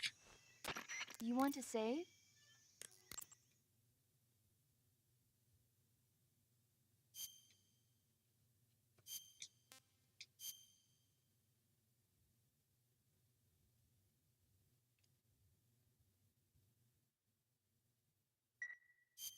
Snake, have you heard of It Came from Outer Space? Yeah, that's a good one. Already. So this astronomer sees a meteor, but it's really an alien spaceship, right? And the aliens start replacing the townspeople with clones and forcing them to help repair the ship. The 3D effects were quite realistic. I've got all the real I can handle here in the jungle. No, you don't get it. Precisely because it's realistic, with the images jumping out of the screen at you, it makes for a nice escape from reality. I have to admit it made my eyes tired, but it was really intense. Unfortunately, they don't make very many of those movies anymore. When did it come out? I was still in college, so probably about 10 years ago. Guess I'm out of luck then. You know, they're coming out with household versions of video cassette recorders. One day you'll be able to see old movies anytime you want. It'll be Get like having real. a movie theater in your own home. Really? It's like if you had a record with movie film etched onto it instead of music. It'll work the same way. You're kidding. No, really. And someday they might make movies where you control the characters yourself. Sounds like magic. It'll happen. Some kind of Make sure game. you stay alive to see it. Some kind of video game. Oh, wait, no, I'm actually done talking to you people. Okay, well, we made our save, so we could do one thing here. Actually, let's do two things. Let's look in the survival viewer for one, which we need to hit the start button and not the select button for that one. Actually, can we even do that? Oh, wait, no, we could do it here, right? No, we can't do it here. What the hell? Maybe in here. Memory slot 1. Viewer. Ah, here we go. I don't remember how many rotations it takes, but we gotta spin to win. We gotta give him a little spin. That should be good.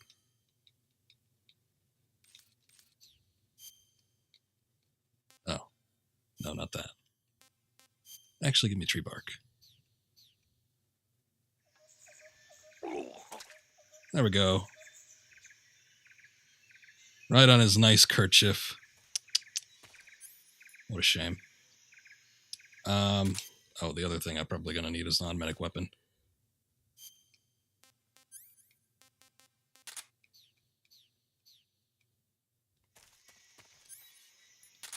The first of many instances where we can create a time paradox, but this is numero uno.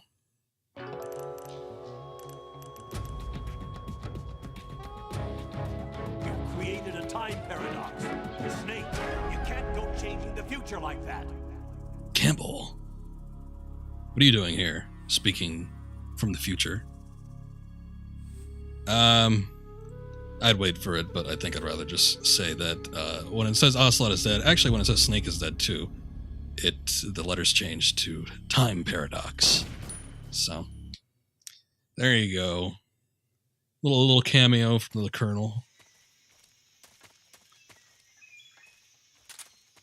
I think most of these guys have some decent drops too. Maybe not. Ocelot had something weird, like he had a mouse trap or something. Let me see. Yep.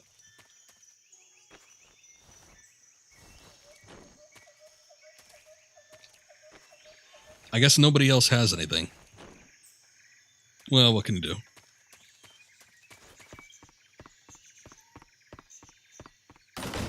Go back in here if we wanted to. I don't recall if there's anything specific, any sort of Easter eggs or anything like that. Some paperwork. There's lockers. There's like the one locker in the game.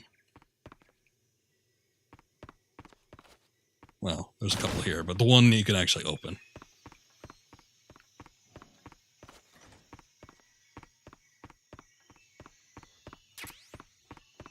Alright. Got the life med. I think that's about it. I seem to remember something being up here. Let me take a look. It might have just been the barrels. These are handy if you get into a firefight. Oh wait, no, we got something else. Suppressor for the XM.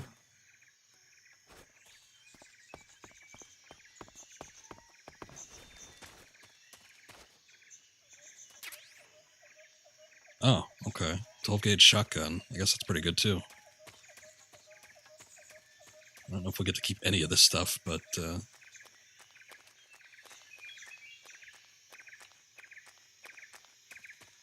also, I'm going to change one more thing. I changed it at the beginning of the game because I thought I would prefer it, but it's messing me up. Okay, that's a little better. I prefer it in first-person view mode, but I'm using it way too much, the y-axis, during the actual game, so...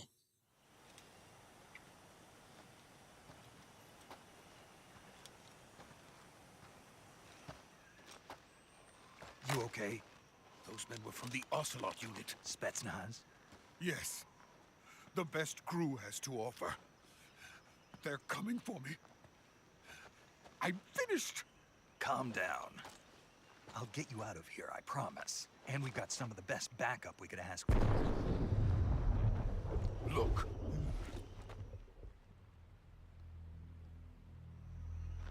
What the hell is that? That's what they were making you build. Some kind of the gear made of metal. Behemoth, a tank capable of launching nuclear IRBMs. It can launch nuclear missiles from that kind of terrain? Oh, yes. And without support from friendly units. A nuclear-equipped tank capable of operating solo.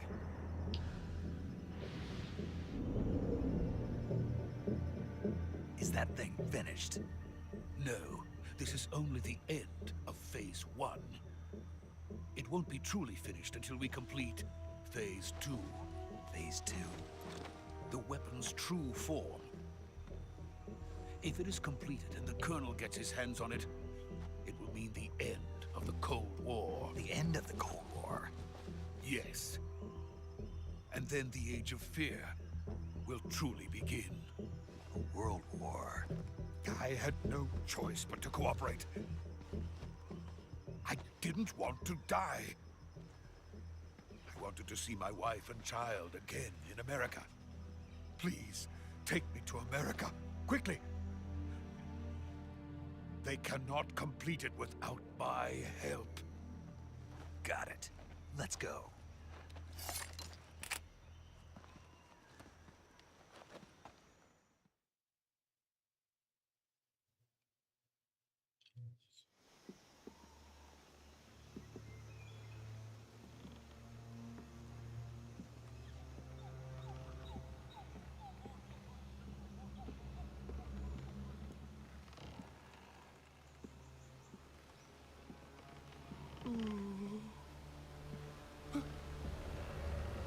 I might want to watch your step there. Oh, good. I was about to say. But they came back and they fixed the ropes.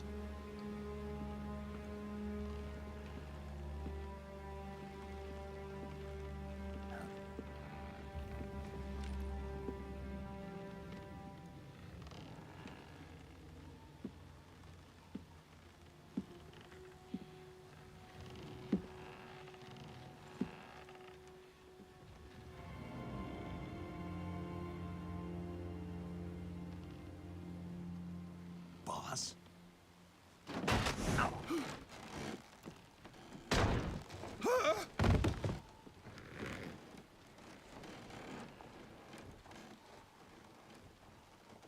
Good work, Jack. What are you doing here? Sokolov comes with me.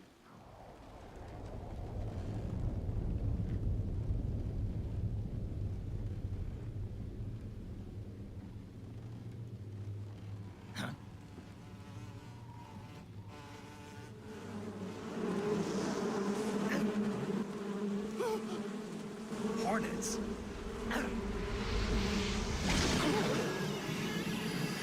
Oh no, look out behind you!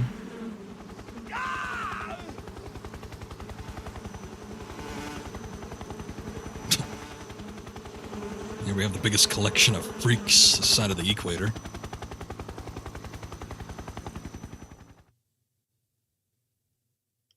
We got B-Man, we got Tongue Boy, we've got Old Guy.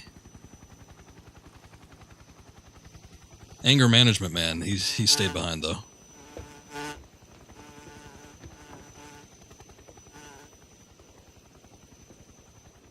My friends, let us fight together again. I have waited long for this day. We will fight with you once more. Welcome back, Oh no, the Fury's there. boss. Now that all 5 of us He doesn't say anything, though. It's time we go to the depths of hell itself.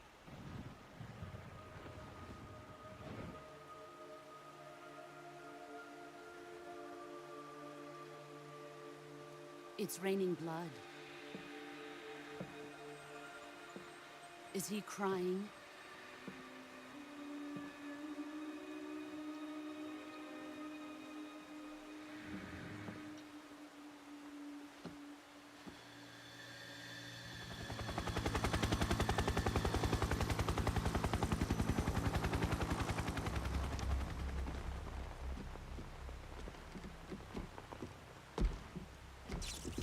Kuwabara, Kuwabara.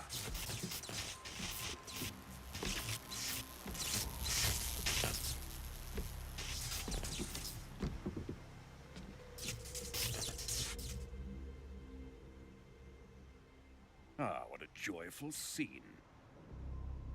Colonel Vogan. Welcome to my country. And to my unit.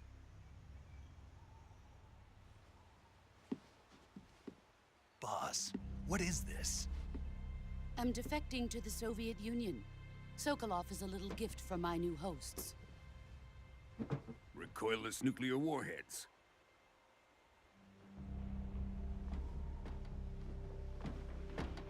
These will make a fine gift for me. This can't be happening. Who is he? Another one of your disciples? Are we taking him with us? No, this one is still just a child. Too pure for us Cobras. He has not yet found an emotion to carry into battle. What are you talking about? Think you can pull the trigger? No, it is just a trank gun, but...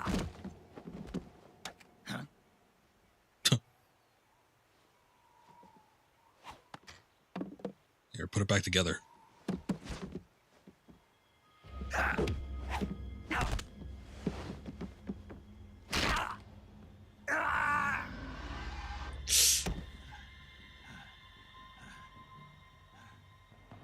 He's seen my face.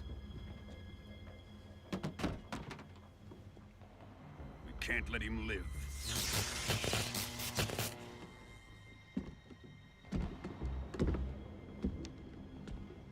If Khrushchev finds out about this, we're finished.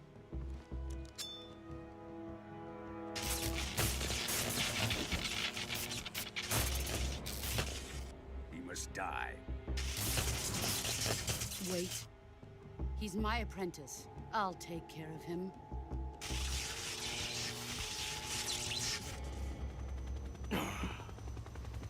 Jack, you can't come with us.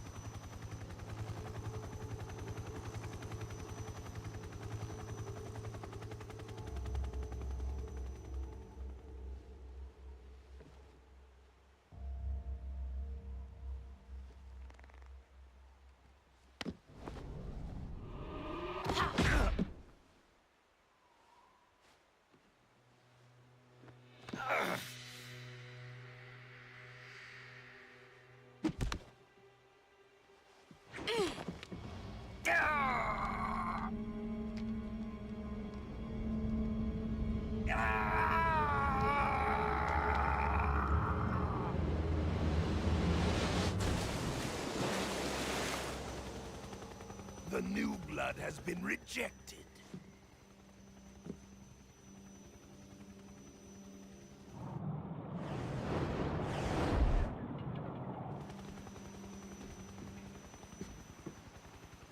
Are we done here?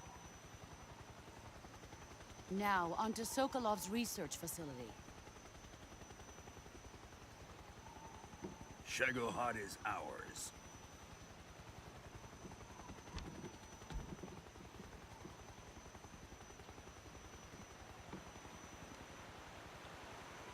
Drift away. My place is with them now.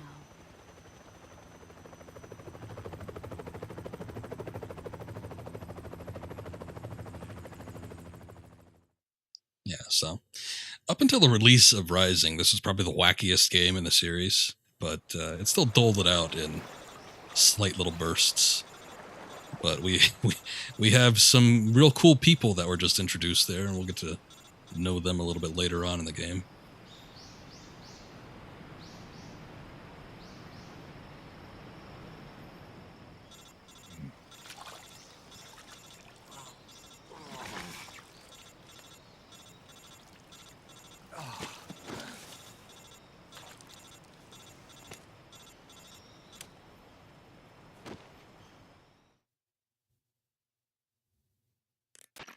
Snake, can you hear me? Yeah. Just barely. Snake, listen to me. You need emergency medical treatment. Can you move? You've got to get those wounds treated. Hang in there. All right, let's get you fixed up. Paramedic? Okay, Snake. Just relax and it'll all be over before you know it. Stay with me. I've seen people in worse shape before. Think you can handle it? I'm sure you were treating them yourself, though. The boss. She's defected. We'll talk about that later. First, we've got to get you patched up. Okay, here we go. First, open the survival viewer with the start button. If you select cure, you can start the treatment. Healing is divided into treatment using medicine with the item window button and surgical treatment using the weapon window button. Your injuries include a fractured left elbow and rib bone and lacerations on your upper arms, right elbow, and abdomen. They need to be fixed using surgical treatment. Move the healing cursor with the left analog stick to the affected part of your body. Once you've selected the affected area, hold the weapon window button and use the left analog stick to select the medical item and then press the enter button. With this method, you can use items to help your recovery process. To treat a bone fracture, first secure the affected area with a fastener and then wrap it in bandages. That should do it. For lacerations, you'll need disinfectant to clean the wound, sutures to stitch it up, styptic to slow the flow of blood, and bandages to wrap the wound. If you do everything I mentioned, the wound should heal completely. Understood? Yeah. Stay with me. Go into the survival viewer and treat those wounds. Yes, ma'am.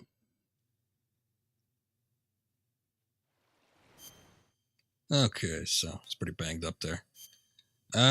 So here we go. What do we got going on? We got a cut, broken bone. Despite what she said, you don't really need to do it in any specific order. You could just do surgical treatment or medicine treatment, however you feel like doing it. But can do that. Broken bone. Just put a splint on it. It's good. There's that cut.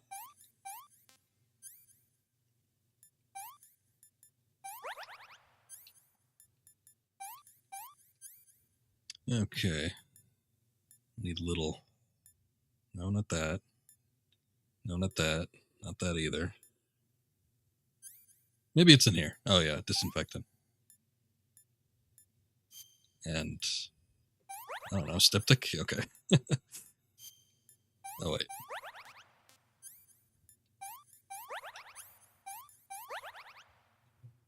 Good as new. Perfect health.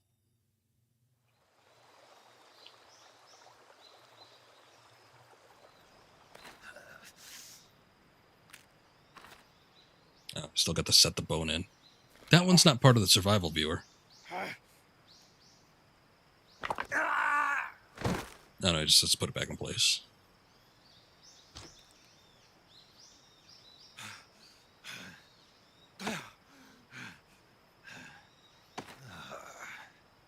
Let's pop it in there. It's good.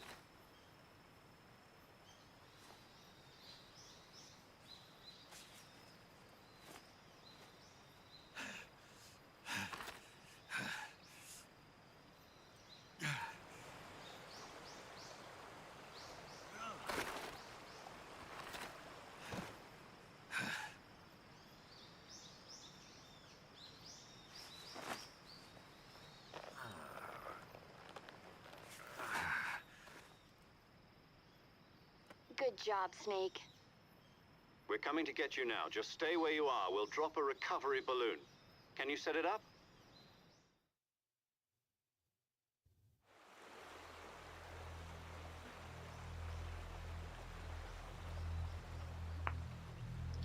So if we look, let's see. Oh, wait, I saw it for like a split second, but there's a corpse there. That's sort of important.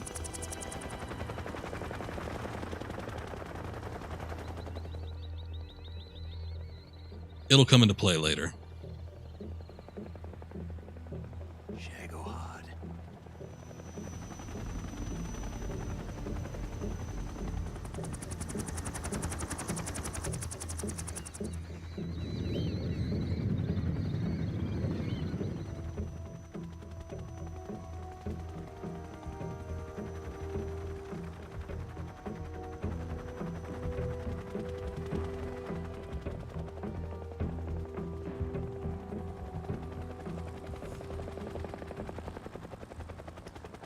Feel your presence.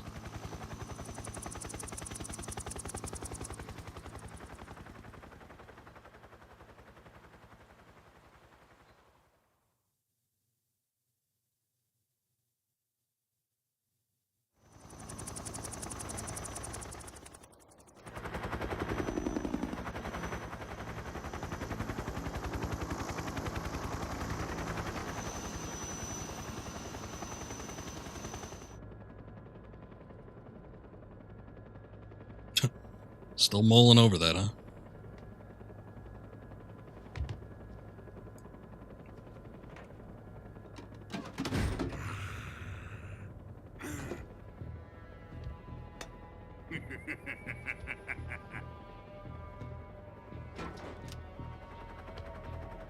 Excellent. A great success. Thanks to the boss and her cobras, I have both Sokolov and the Shagohod.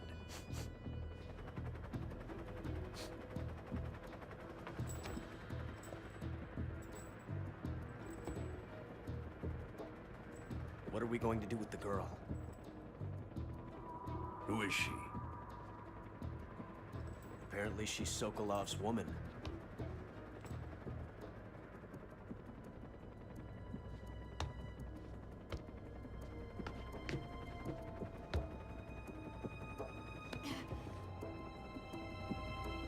She's a nice catch. I'll take her. Not so fast, my dear.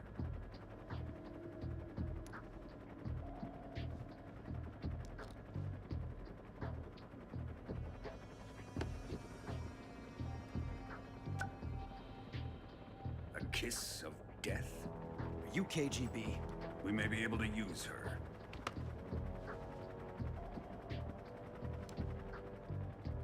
She has spunk.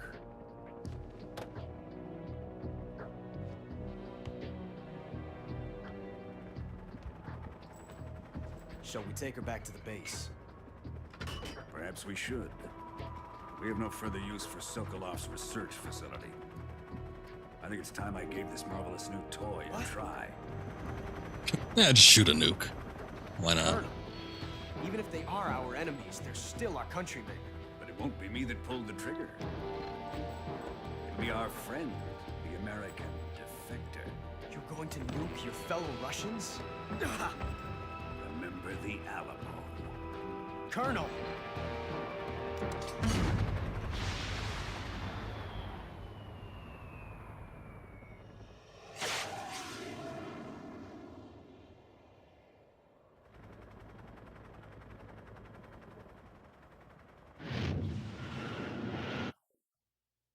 Seems a little close.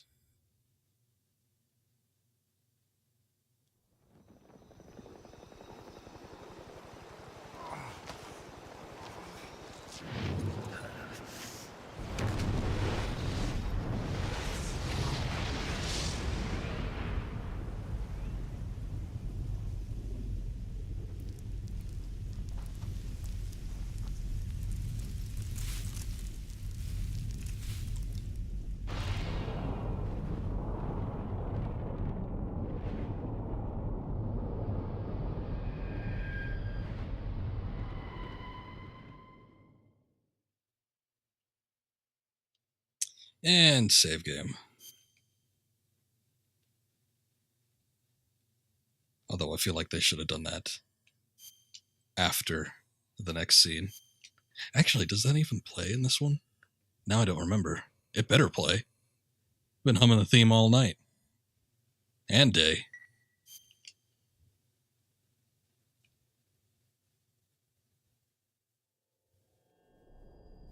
Oh, yeah. Here we go.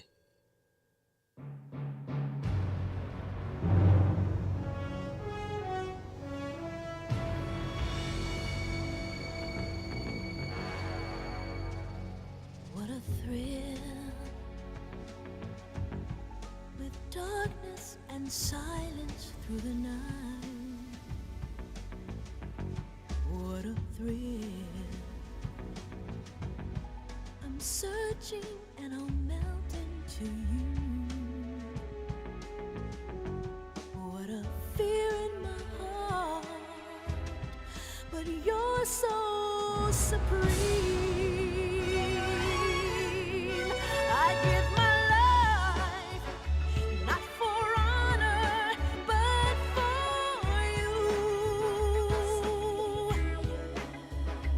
In my time, there'll be no one else. Everybody knows the lyrics.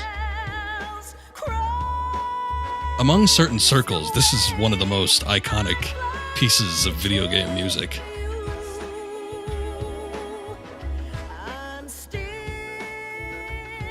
in a dream, snake eater. Someday you go through the rain, and someday you'll feed on a tree frog. That's the line. Someday you will feed on a tree frog.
Yay. Still gives me chills. The way the Metal Gear series started was sort of like, you know, an inspired game of 007 movies, James Bond.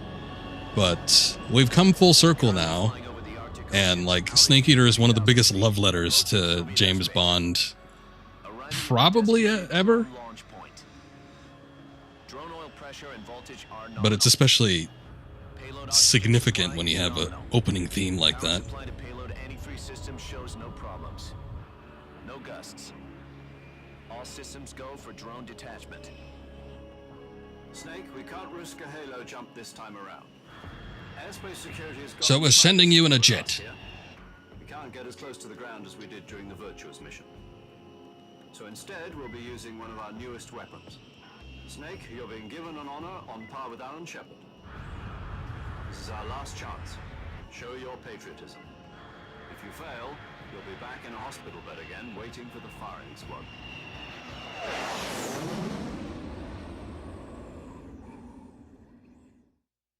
So how does it feel to be a patient in one of the most advanced ICUs in the world?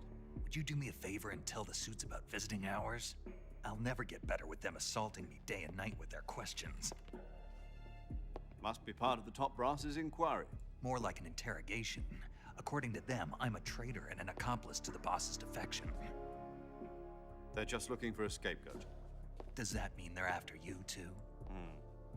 Let's just say neither one of us is going to be made a national hero out of this.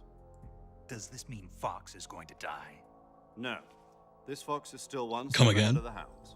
The reason I came to see you today, Jack... We got like 2 references in there. What are you talking about? The situation has changed. We've still got a chance to come out of this one alive. Yeah, what kind of chance? Don't get too excited. Here, have a cigar. It's Cuban.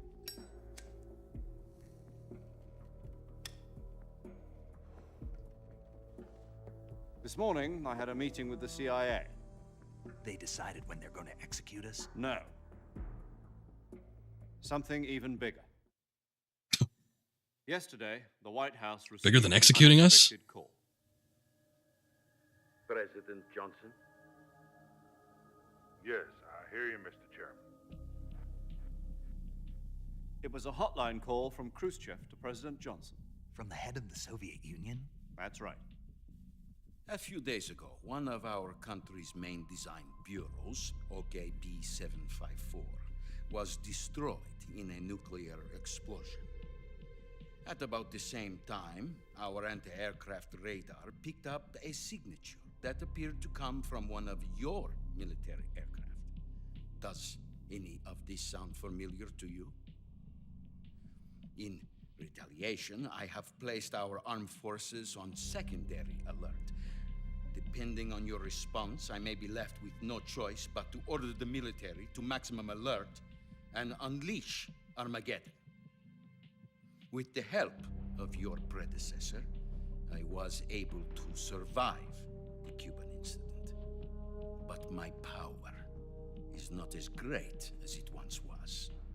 If I am to survive this crisis, I must have your full cooperation. I should have contacted you myself. Did you know that one of our soldiers defected to your country a week ago? No. So you haven't heard then. The man who arranged the... Uh-oh.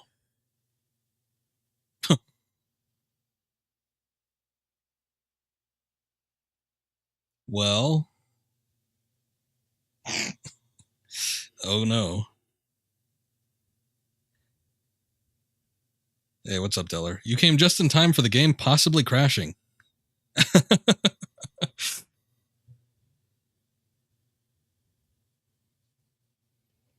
It's been too long. It's also been too long since this cutscene froze. I don't think it's recovering.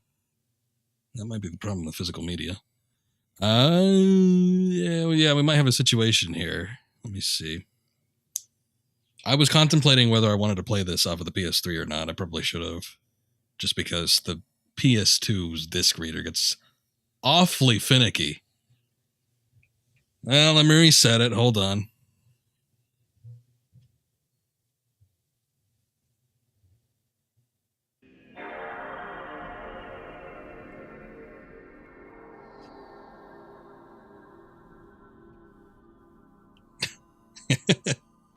Not to worry.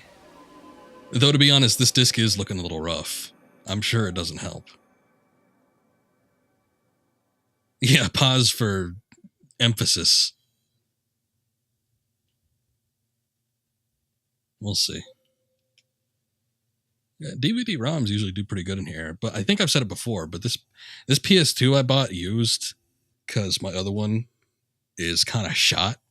Although it plays the old-fashioned PS2, like the early PS2 discs, perfectly for some reason, which no other PlayStation ever seems to be able to do. But so I keep it around for that, but it doesn't do DVD ROMs that great. You invented a new drink. Very good.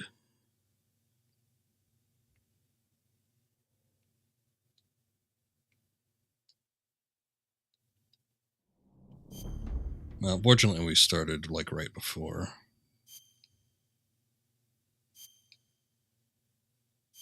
We might have to cut that cutscene out. Cut the cutscene. Just to avoid any complications. Let's have a little look though. So how does it feel to be a patient in one? Yesterday, Get the that. White House received an... White House received a call. Are the Russians going to be helping us? Okay. The KGB has promised to lend us Look up, and then, hey, who's that? Yumi Kikuchi. That's it? They've also put us in touch with a couple of insiders. Insiders? I don't remember if that one was a model or if she was the girlfriend of one of the devs. Remember it? You mean the 2 NSA codebreakers who went over to the Soviet Union? Precisely. Since then, they've apparently been training with the KGB for exactly this kind of situation. Their code names are Adam and Eva. I've been told that Adam has infiltrated Volgin's ranks. We've also arranged for him to provide you with an escape route. You'll need to rendezvous with him when you get there.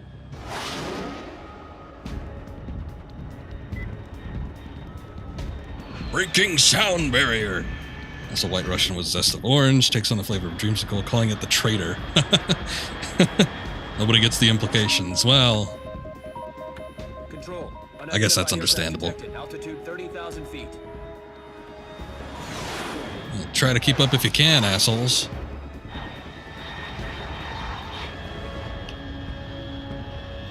It's fast.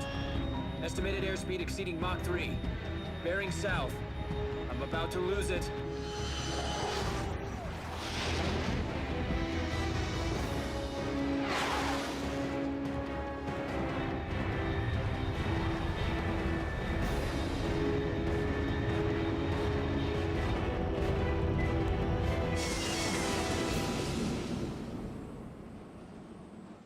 Wow. The ground texture gives like Ace Combat a run for its money.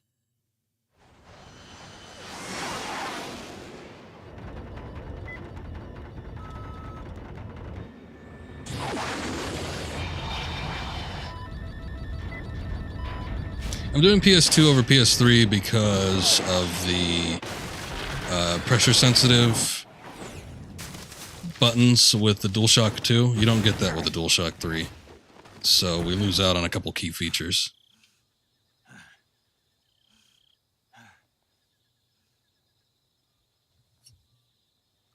Besides, with the retro tank, it should look as good, and the component cables, it'll look as good as playing it off of the PS3.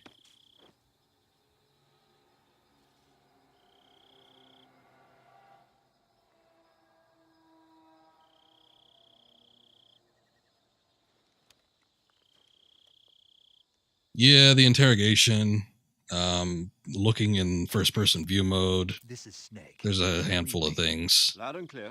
Glad to see you landed safely. that you could do with pressure-sensitive buttons. Snake, let's go over your mission objectives one more time. Rescue Sokolov. It's also why it's impossible to do it in the HD version. They never made a workaround for it. It was kind of astounding. Eliminate the boss. Eliminate the boss. This mission will be codenamed Operation Snake Eater. Because I'll be taking on the boss in our Cobra unit, right? Don't forget about Colonel Volgin.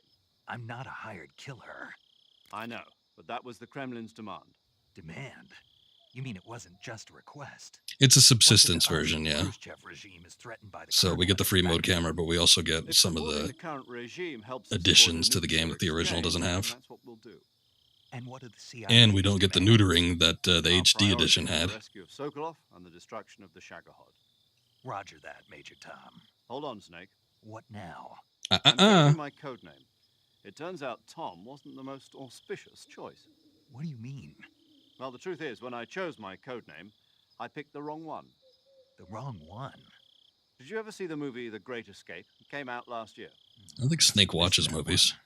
Anyway, it's based on a true story about prisoners who escaped from a POW camp in Nazi Germany. The prisoners dig 3 tunnels as part of their plan, but the Nazis find 2 of the tunnels before they're finished.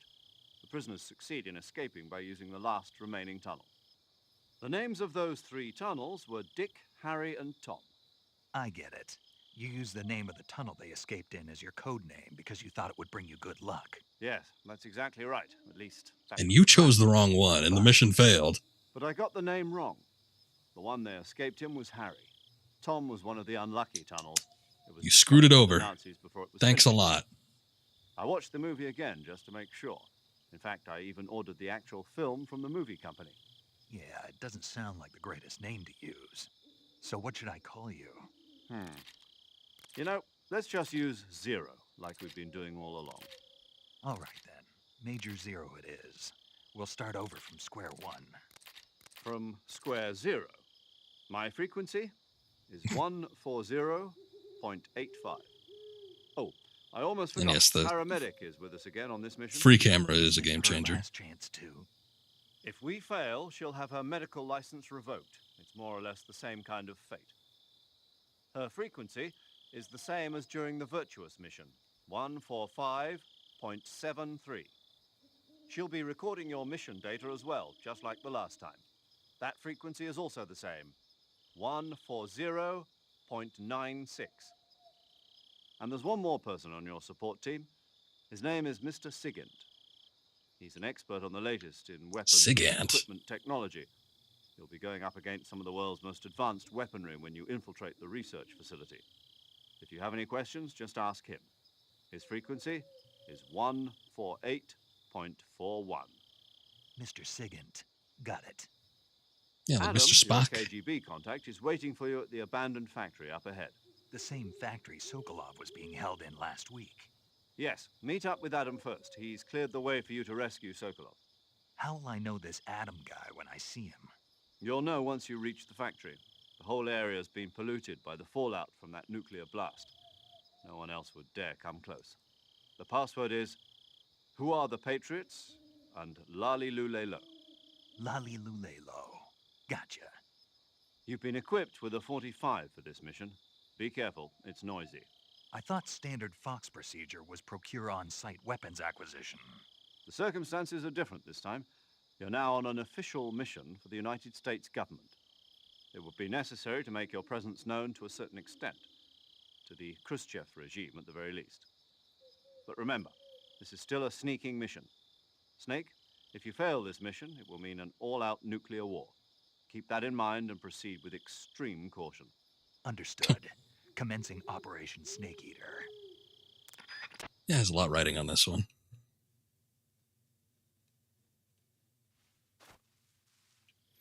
Okay, well, here we are again. The whole part of the game that we've just played so far, which has basically taken 2 hours, was essentially a tutorial and the cold open for a TV series and or movie.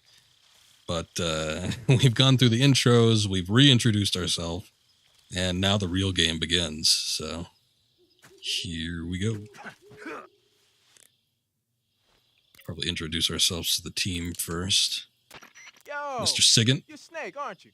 And you're Sigint? None other. I heard that you're an expert on weapons, equipment, and cutting-edge technology. Close. Huh? I am the expert on weapons, equipment, and cutting-edge technology. Well. I'm the guy that designed your trank gun, active sonar, and motion detector. If you want to know anything about weapons or equipment you find in the field, just send me a message and ask. Later. All right, see ya. Paramedic. Snake, it's so good to hear from you again. Same here. It's been a week, hasn't it? 4 days, actually. Huh? I visited you in the hospital. You were still unconscious, though. And he, then you must got beaten up by the boss, fell off a bridge, went through some rapids, and survived the nuclear bomb. Do anything but look. And it only took a week to get him back out in the field. Let's hope so. But seriously, don't forget that you were like that until just yesterday. In fact, you really shouldn't even be on this mission. Keep an eye on your stamina gauge. If you start to run low, don't push yourself. Eat something to replenish your stamina. And try not to get yourself hurt.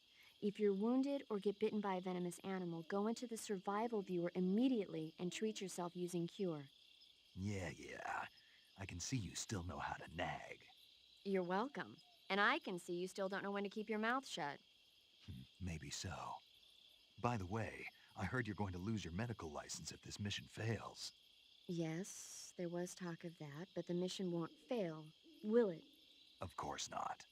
Good. I believe in you. But you know what? I really don't care about my medical license. Didn't they use that to force you to participate in this operation? No, I volunteered. Why? So that I could watch over you. Huh. Snake, you're the best agent I've ever seen. but you push yourself too hard. You're Yeah, I don't reckless. think there's another way to actually do it than Someone the has to stop you syringes. from getting into trouble, to make sure you and the boss don't kill each other. So that's why I volunteered. I mean, you couldn't ask for a better guardian angel than me, right? Thanks. Stop right there. You can thank me when you get back. All right. Actually, no, wait a second. No. Thinking about it, I think if you recover from like severe injuries, it like automatically increases. I don't. It's been a while. I don't know if they cover it in the codec radio call sequences, but I seem to remember like something about like when you have heavy damage, it increases once you start healing yourself and using the survival viewer. But you could still use the method of the life medications, I'm pretty sure. There's a good snake that's up in one of these trees, I think.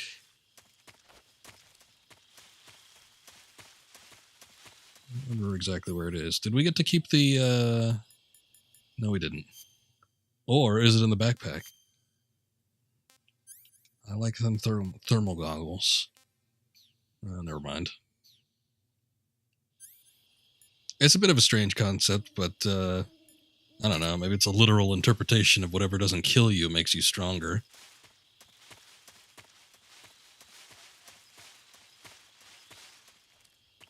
Is this the way we're supposed to go? No, I don't know.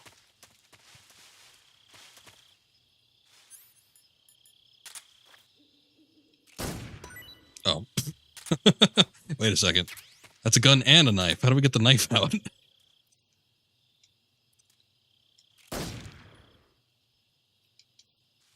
Yes, very poetic. Oh. Oh, I get it. Yeah, because the knife when you do the thing. Okay, never mind. Guess I just missed that. Here, let's get this. Start our survival crafting experience. It's actually not really a crafting element to this game, but there's plenty of survival.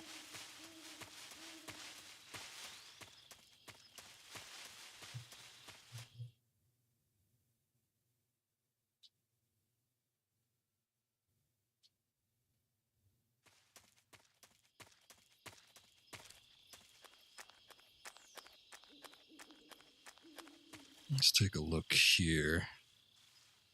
I could have sworn there was like a green viper or something that was in one of these trees.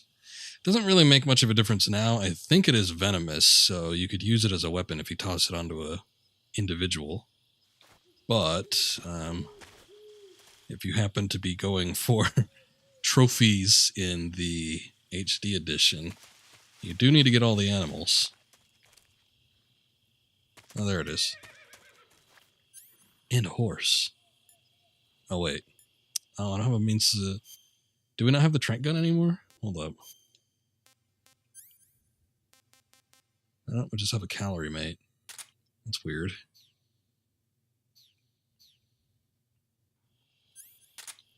Well, I'm going to kill it anyway. Nobody's going to know a thing. We could save it for later.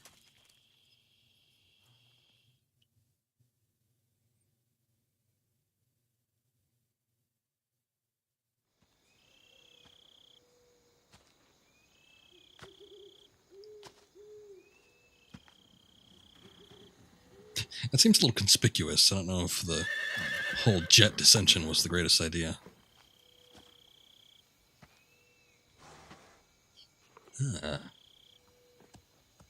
New food source. Oh wait, actually I think they covered that.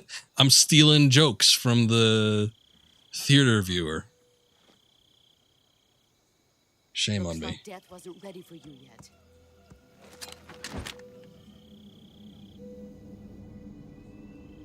Boss. That arm still hurt?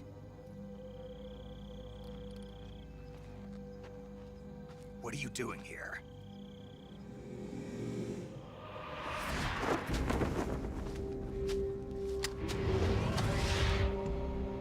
Oh god.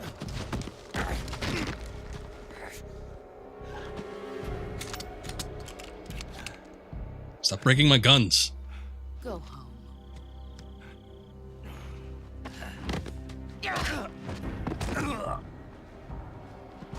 Go home. Gru and my sons are waiting up ahead. You don't have a prayer of finishing your mission. You're not even armed. Boss!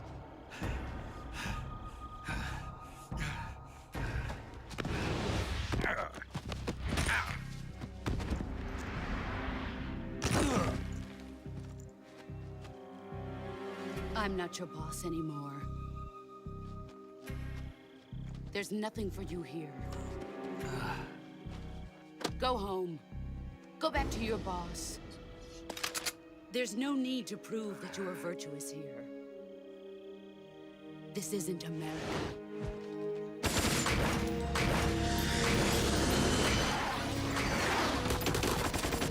It was a little weird how those bullets fly out like that. That didn't seem normal.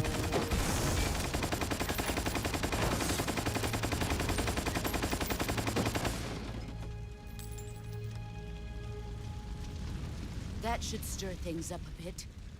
You'd better hurry.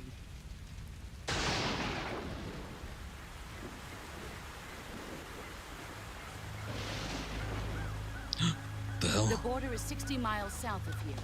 You ought to be able to run that far.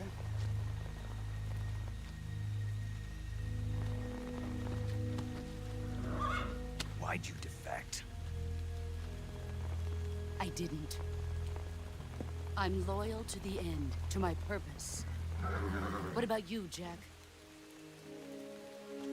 What's it going to be? Loyalty to your country or loyalty to me? Your country or your old mentor? The mission or your beliefs? Your duty to your unit or your personal feelings?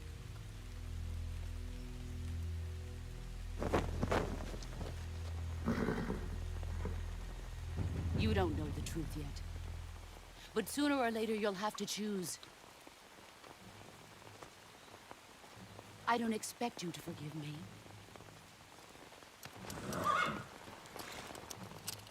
But you can't defeat me either. You know me too well.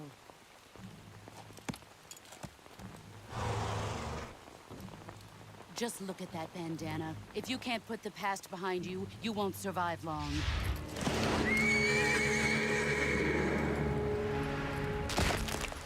Oh, God. If we meet again, Just have my horse stomp on you on the way out, bitch. Now, go home.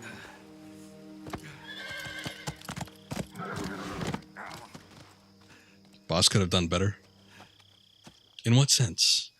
Maybe.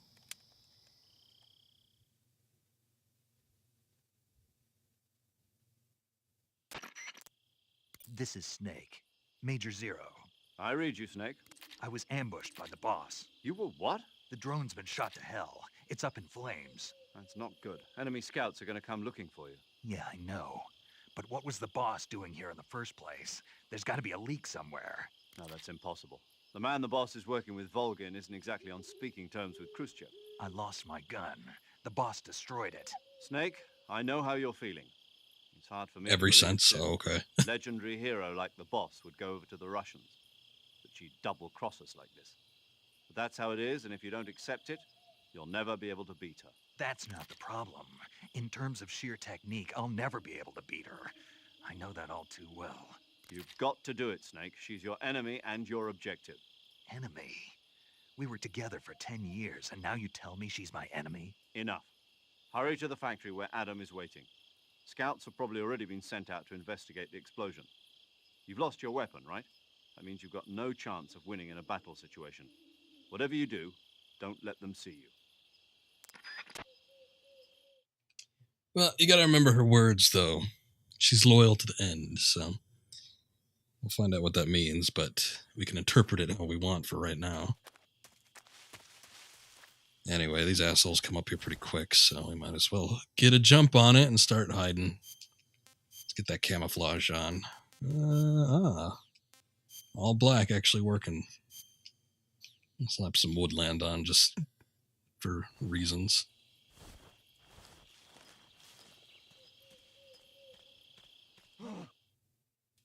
What's this?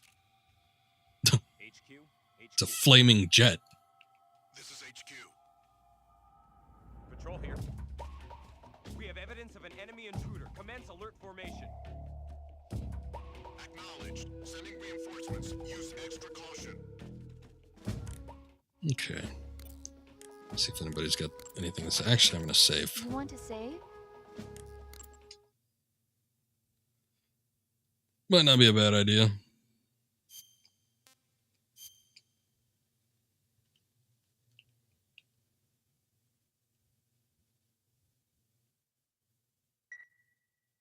Well, yeah, but then at the same time you have the whole Volgan and his old Davy Crockett thrown in there. That's kind of what threw things askew for her. This expedition that goes to the planet Altair 4 in an ultra-fast spaceship. When they arrive, they meet the survivor of the last expedition, Dr. Morbius. Dr. Morbius was exploring the planet along with his daughter Altera and the versatile Robbie the robot. Ignoring the doctor's warnings, the expedition team is suddenly attacked by an invisible creature called the Monster from the Id. The special effects they used for the science stuff were really neat. I wish I had a robot like Robbie that could make anything I wanted it to. I'm more interested in that invisible monster. If I were invisible, I wouldn't have to bother hiding or wearing camouflage. Maybe someday you'll be able to turn invisible. Yeah, that'll be the day. Stealth camouflage.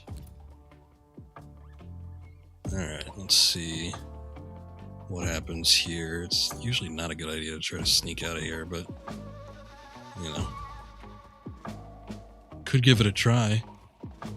I don't have any weapons at this point. Obviously, the gun got destroyed. We had no means of capturing any animals alive, so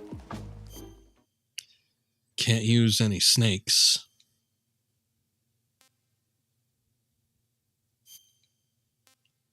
No appreciation for the boss. I think she's a unique character, I think.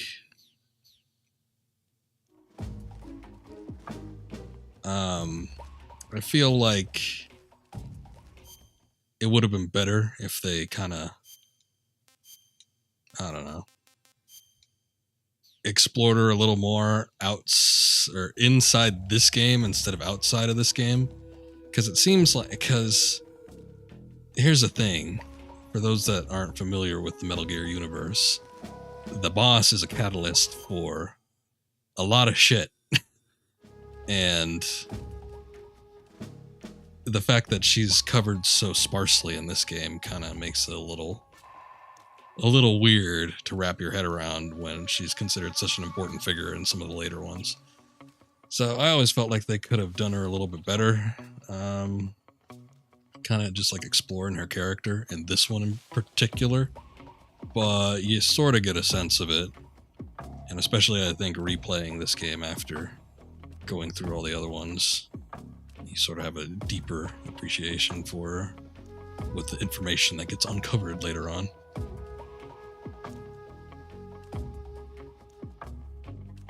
Still put her as the bad guy? Well, I hate to spoil it, because I think there's a couple people here that haven't played this game, so I'm not going to get into it too much. Oh god, where'd this other guy come from?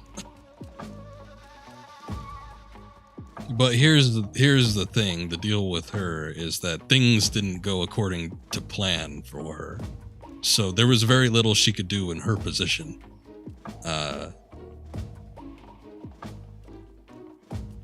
So that is where the sympathy kind of lies, because it was out of her control.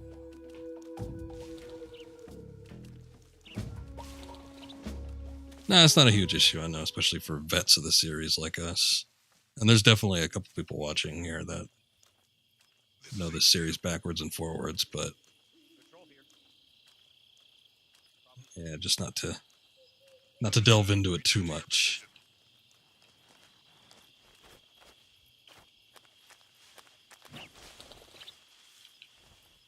Okay, so we've already been to this area before, and I don't know if the items are still in the same places where they were the first time around. I don't think so, but I would like to get the thermal goggles. It does make a lot of the segments in the jungle a heck of a lot easier. Also, we're almost out of battery power.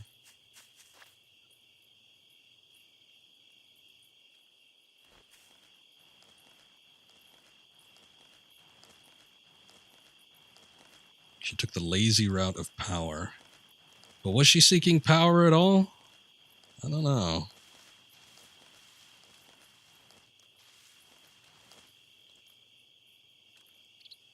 Speaking of the boss, one of the other things that we missed, I tried to contact her, but I forgot that you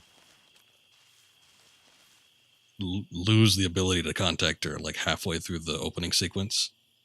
But there's a little thing she does where she talks about the sneaking technique, which is basically just using the D-pad. Makes your steps silent, which I probably should have done earlier.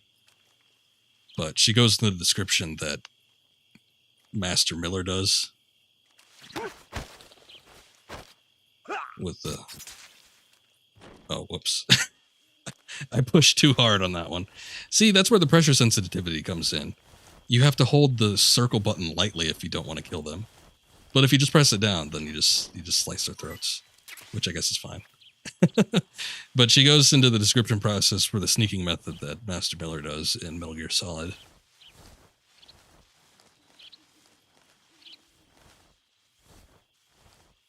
I don't remember if she does the whole line about the putting your socks over your shoes, though. Let's see.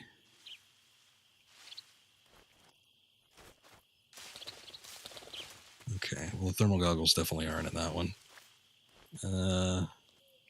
And that's not a log I can crawl into. We're going to take that off. The battery's going to burn out pretty soon here. And I don't have any other means to charge it at this particular point in time. Okay, I guess the thermal goggles are a lost cause right now.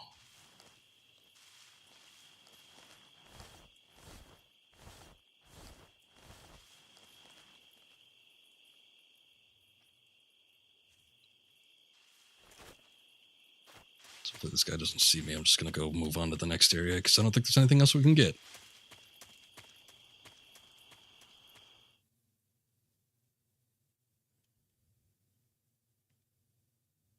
Yeah, pretty much a victim, I think, in this particular circumstance. Huh? Could she have done more? Maybe. But then we have that whole situation about the loyalty to the end. I didn't think there were people, like, right there. I forget if this game saves the specific and exact spot and the AI preserves what the people were doing when you leave the area. I guess we'll find out.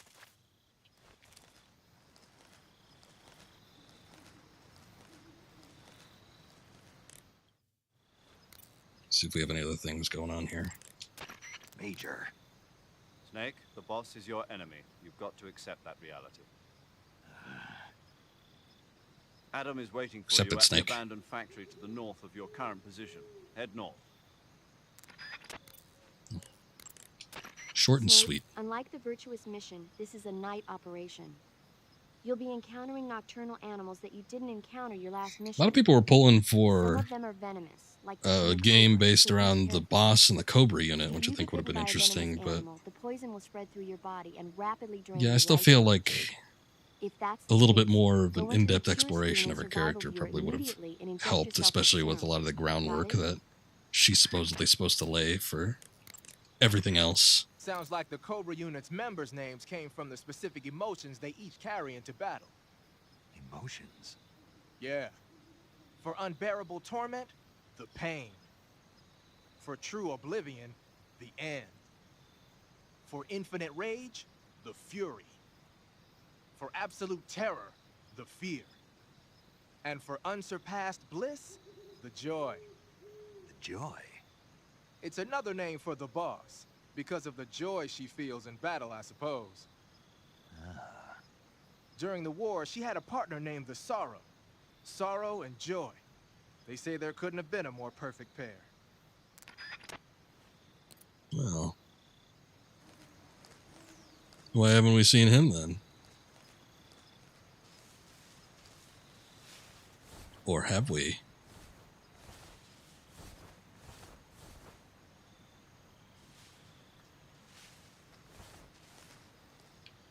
Yeah, I think especially at this point in her life, at this point in the game, that's probably the way things had to be.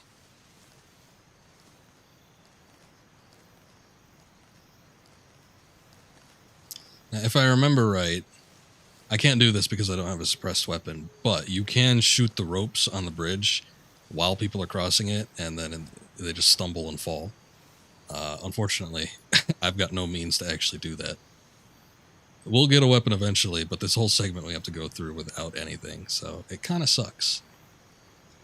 And crossing that bridge is a bit of a pain when there's soldiers and everything. And I don't remember if they see you. I don't remember at what point they turn around. I'm playing some Ocarina of Time on the old Wii. Oh, yeah. Miss it. Yeah, that's what I was saying when I was finishing up Twilight Princess yesterday. I sort of have a hankering to go back and play Ocarina or Majora, but I haven't done it yet. Wait, you've started it and you're already halfway through? That's a pretty long game, so must have sat down for a while.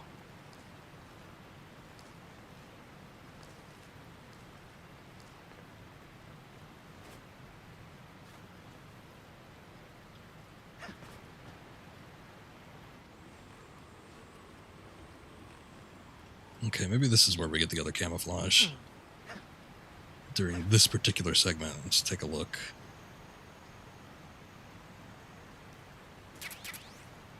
Oh, yeah, I was right. It was the rain one. It's just you have to get it on the revisit. You don't get it on the initial playthrough. This one doesn't really come in handy until like later in the game, but it is what it is. Yeah, it's a bit weird. I mean, Navi gives you some hints as to what you're supposed to do, but I think it would be a little bit weird with that game in particular, or any Zelda game, just to start in the middle of it, because it's so open for the time, especially. Really? You coming down here? I didn't think they did that. Maybe he's not going to come all the way down. Wait. Yeah, the Camo Index is one of the great game makers for this particular game.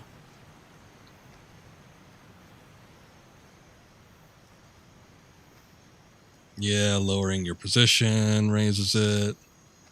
Sidling against the wall.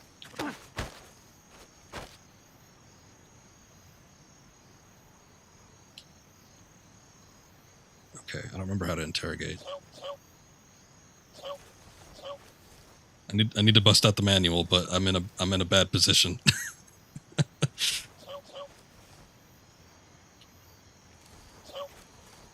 Come, friend. We're gonna have ourselves a little walk.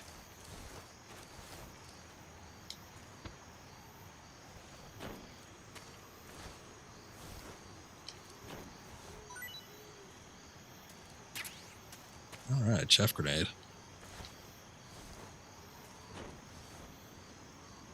Bye. He didn't even hit the water. Well. There he goes. And then it still made the splash.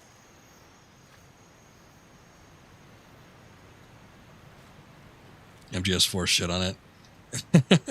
Yeah, I mean, I think it works for the Octo Camo in that game. I think it was a cool concept, and especially, future tech. But I still thought it was fun, like, manually selecting what kind of camouflage you wore. The only thing is that scenery changes so often that sometimes you know, you move up like 10 steps, and then you got to switch to something else because then you're in a new area with like bad camouflage.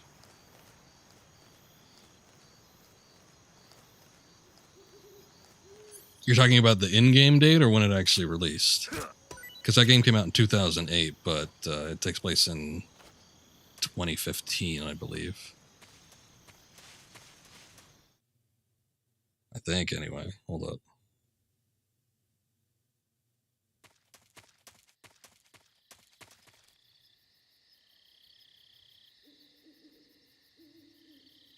Now I gotta look it up. Because Metal Gear Solid was in 2005. I think it's a decade later. The year. 2015. It's 2014. Okay.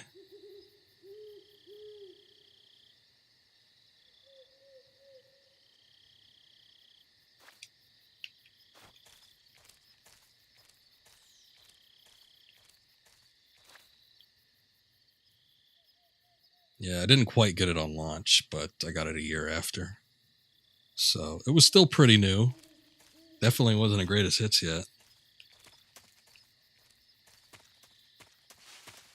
I think when we come through here, there's no enemies, but better safe than sorry. Yeah, 2014 is when Guns of the Patriots takes place.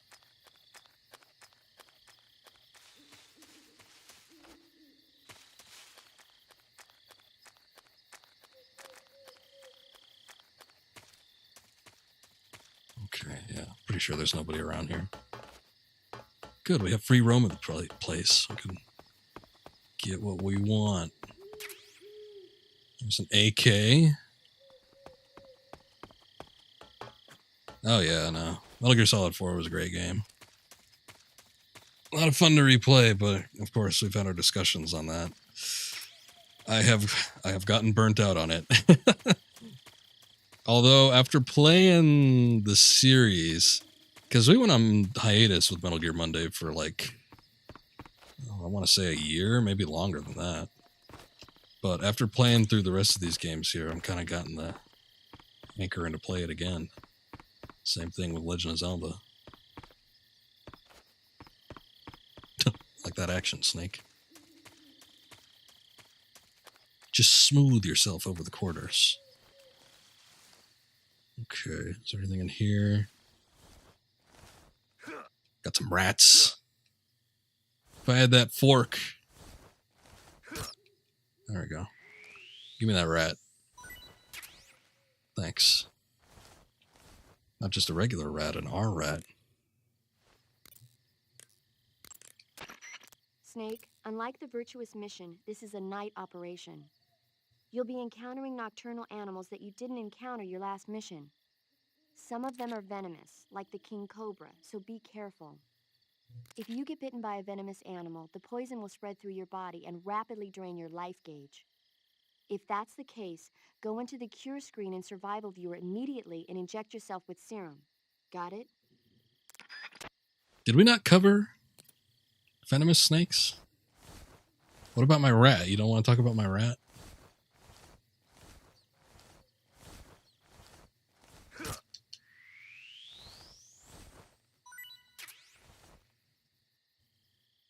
Nothing over there. Man, I don't know where... I think I might have gotten all of them already. All the little secret things that we can find. We got the box, we got the AK. Originally, obviously, we got the shotgun here, but nothing there now. I don't remember if there's anything on the struts or the roof. Check the ladder in a second. I don't have a gun, so I can't shoot the window. That was the window I was talking about earlier. If you shoot at that window while Sokolov is in there, he starts shrieking in terror. Ah, yes, I got the ravens or the magpies or rooks or whatever they are, I forget. Can't do anything about that now. Okay, I don't think there's anything on the roof here.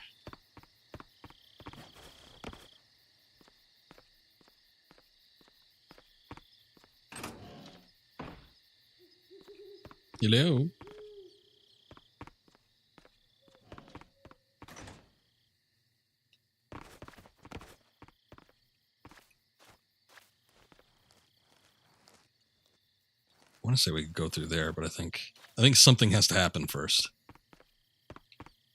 There might be something in the locker this time around. Oh, hey. Hey, there's thermal goggles. Thank God.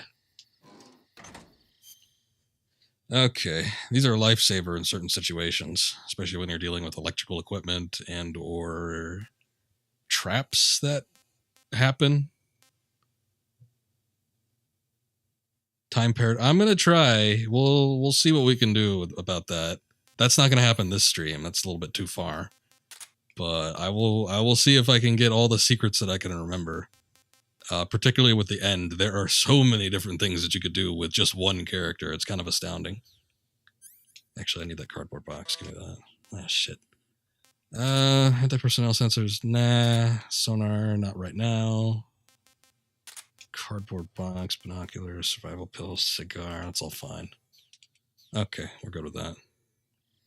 No, it's thermal. It's the thermal vision, so it's not the infrared that we saw in the original Metal Gear Solid 2, which I streamed a few weeks ago, and Metal Gear Solid. Yeah, thermal goggles got changed to actual thermal vision, I think by the Substance version, and then it never went back to the infrared.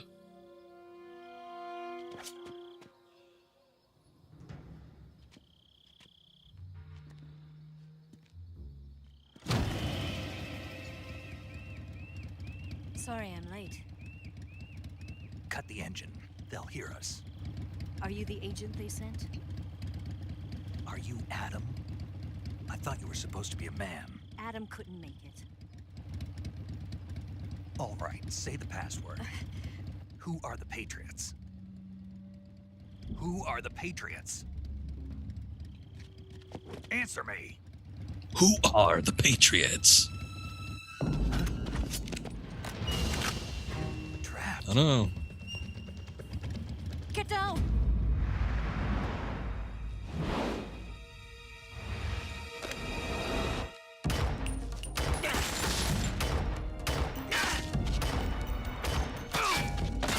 Yeah, no Virtual Boy vision, unfortunately, in this one.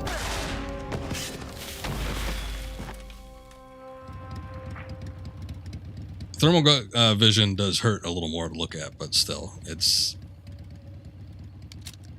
a bit of a necessity here. Is your answer.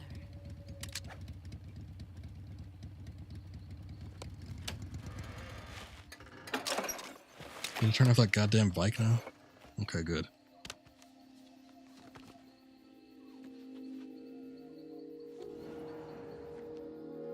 Oh. Eva-chan, kawaii desu ne. Oh wait, we're not playing Rising.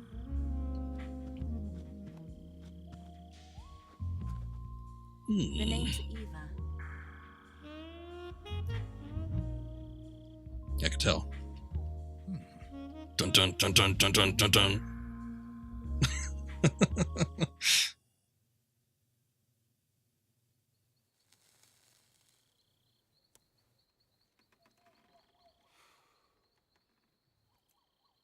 This wasn't part of the plan. What happened to Adam? What's your code name? Looking awful blue. It's Snake. Snake, huh? Well, I'm Eva. Are you here to tempt me?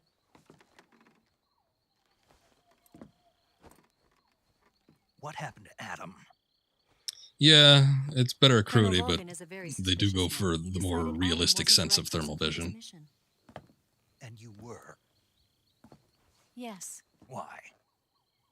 because I can do things he can't. Not that they even really should have.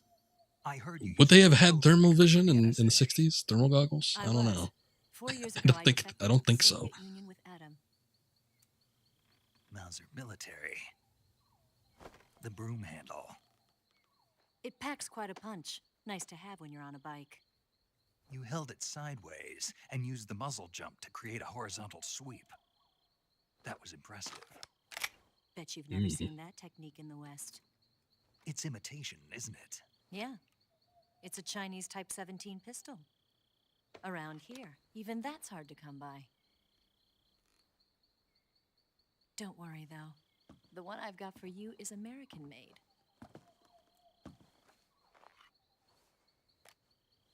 I got the leftovers, huh? 45, huh? Watch him freak out over this gun. Immediately has to put the cigar out. Do you like it? The feeding ramp is polished to a mirror sheen. The slide's been reinforced, and the interlock with the frame is tightened for added precision. The sight system is original too. The thumb safety is extended to make it easier on the finger. A long type trigger with non-slip grooves. A ring hammer. The base of the trigger guard's been filed down for a higher grip. And not only that, nearly every part of this gun has been expertly crafted and customized.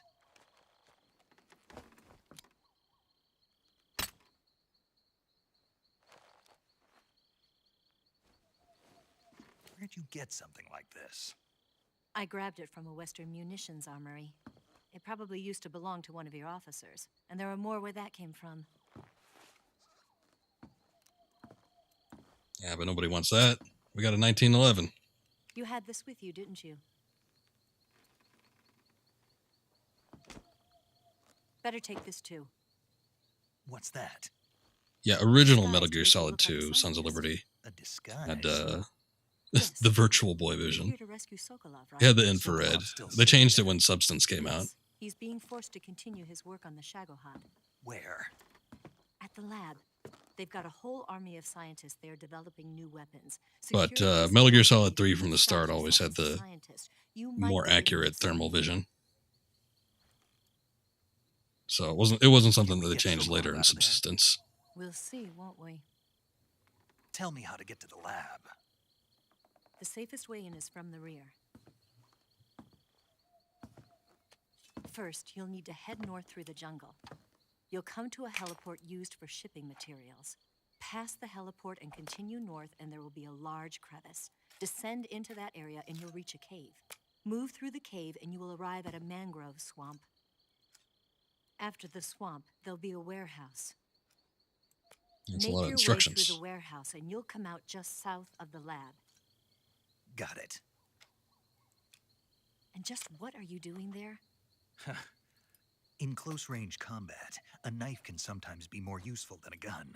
By doing this, I'll be able to hold a knife at the same time and still keep the gun steady.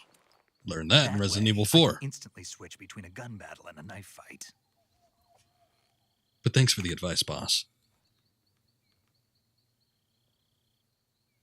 Right, let's get going. Wait a minute. What now? You must be tired. Why don't you take a little rest? I'll be fine. You'll never make it in your condition. It's a jungle out there. There's still an hour before dawn. It's dangerous to be out in the jungle at night without a guide. What about you? I have to get back. I can't be gone for too long. They'll start to suspect something. Oh, yeah, you're still working on those VR missions, huh? Don't worry. I'll keep you updated over the radio. That's it? My orders are to provide you with information, nothing more. Oh. You look disappointed. All right, then. I'll do something special for you.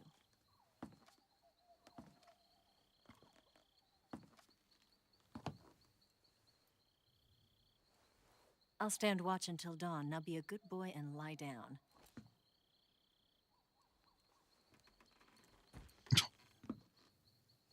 What's the matter? I don't know you well enough to trust you. How well do you have to know me to trust me? I don't know if I can trust anybody. That's the best way to approach it.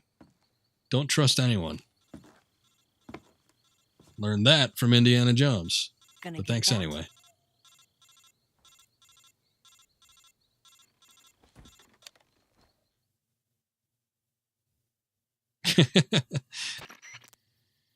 I don't think that's in this version of the game, but maybe in one of the future ones. I'll be back in the ICU.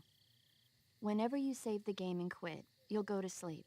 Sleeping allows you to gain back stamina naturally. Depending on how long you sleep, you may also recover naturally from sickness and injury. When you're tired or hurt, the best thing to do is just get some sleep. So do yourself a favor and take a nap. Doctor's orders, okay? Yeah, okay. So this comes into play actually in 2 separate occasions, but saving is sleeping. That's basically how you have to look at it.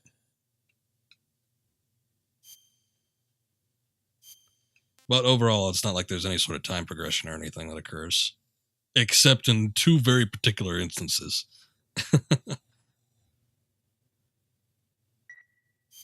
I should pay for his time? I'm sure they didn't give him a wallet.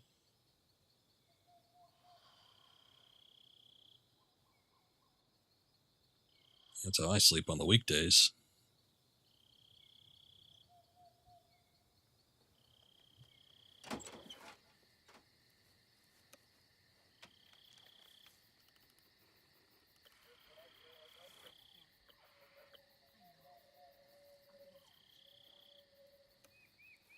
See, there's all this that's going on here. Seems a little suspicious.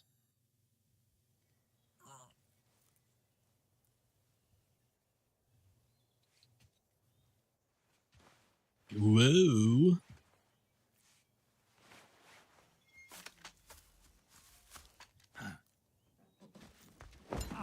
Quick, put your pants back on. What's the matter? We're surrounded. I see 4 of them. Man, it looks a little late for dawn. I think both of them might have overslept. We've got company. It's the Ocelot unit. Let's get out of here. Hurry. Don't forget your gear. Here, give me a hand.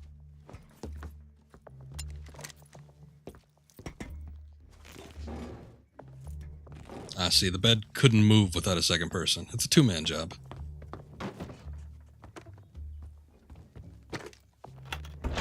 We can use this to get to the basement.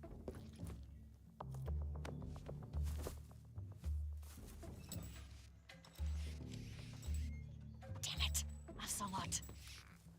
I'll get past them on my bike. I'll call you later. Okay, I'll keep them busy. Huh? Don't go dying on me now.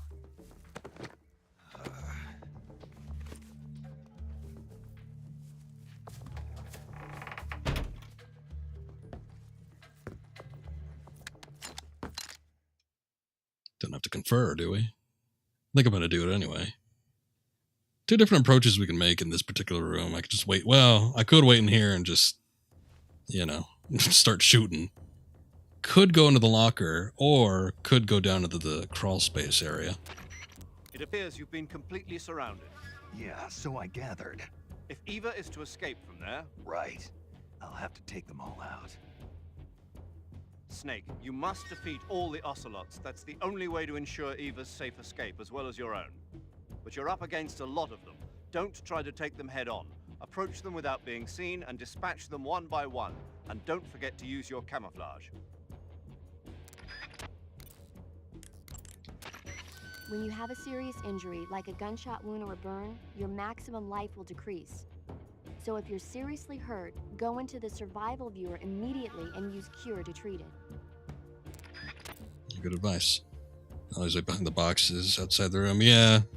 But I mean, specifically when you're in the room, there's a couple different approaches. Once you go outside, there's a lot of stuff you could do. Those rifles the Ocelots are using aren't AK-47s, are they? No. They kind of look like AKMs, but they're different. Different how? They've got steel handguards and vertical type foregrips, and the muzzle suppressor is bigger.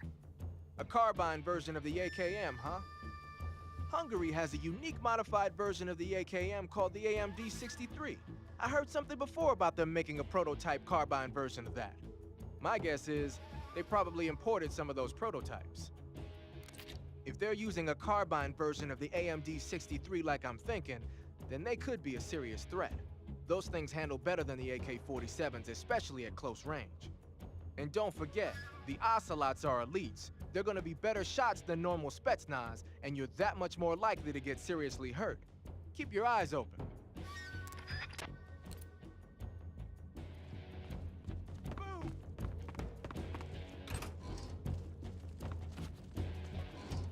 But what they do, and I don't remember if they actually check the locker, but what they do is they toss in a stun grenade in here, so you gotta watch out for that. Yeah, you can always do a more direct approach, try and take them out. Crawl space takes a little bit more time, but at the same time, you could just trank their legs and get rid of a good deal of them. Once they're down, they don't come back up. So that's a good thing.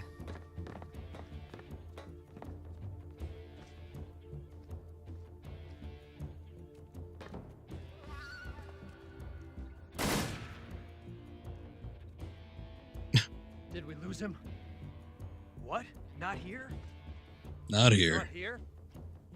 No, not here. I just said not here.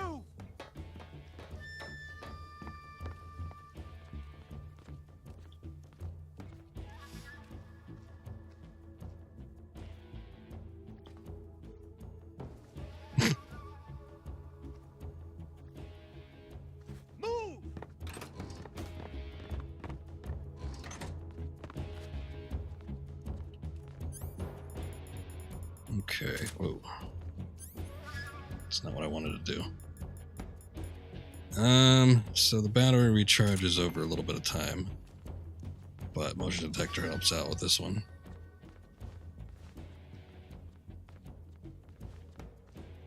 Oh, no, yeah. If it was pitch black, that's because I was ducking in the locker. I'm pretty sure they could see you if you don't actually do that.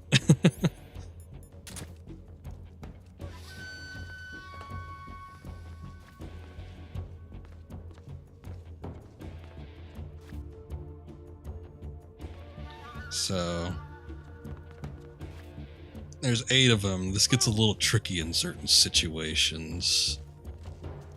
Like I said, once you take them out, they don't come back up, so it's not all that bad, but you gotta watch out for a couple of them. There's also something back there I missed, or maybe it dropped. Mine detector, okay.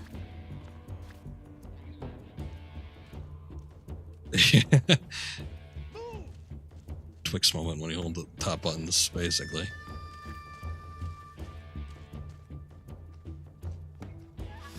There's one coming around the corner here.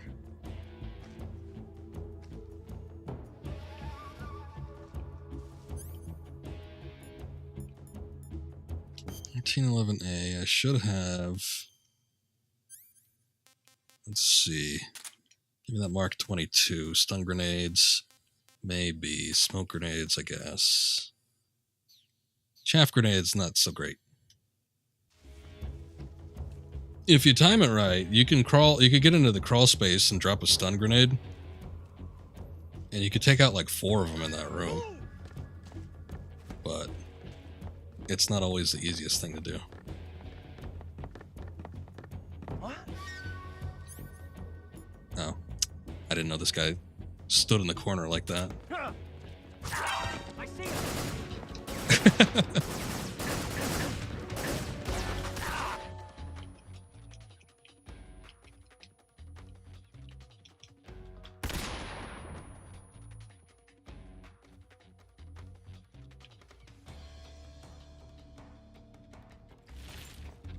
Well, that didn't work out. Safest space is always to go back into the crawl space. Yeah, it's rare with the stun. The stun, it doesn't work too effectively. We saw it there. It distracts them mostly is kind of how you're supposed to use it. But it doesn't work as well as you'd think it might. But if they're not expecting it, like they're not full on alert mode, you can knock them out with it, which is why it's good to get the drop on them when they're entering the room. And then you could take out a decent amount of them that way, but it's a little finicky. I want to just see if I could go out on top here.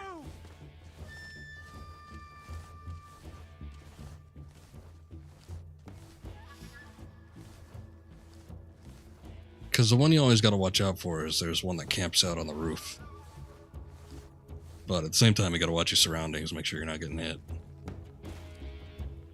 They do check the room several times over, so sometimes you could toss a grenade in through the window and that works. But it's not 100% foolproof.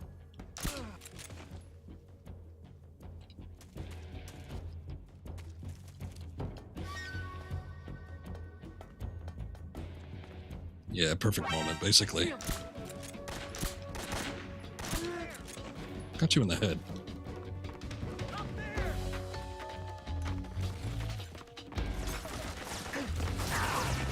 Ah. Good hit.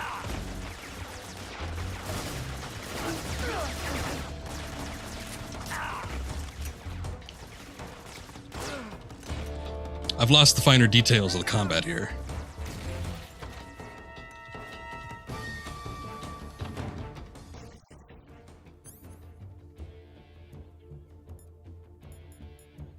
My thing is that I got to get used to, which I keep not using it, is you got to use the D-pad to sneak up on people.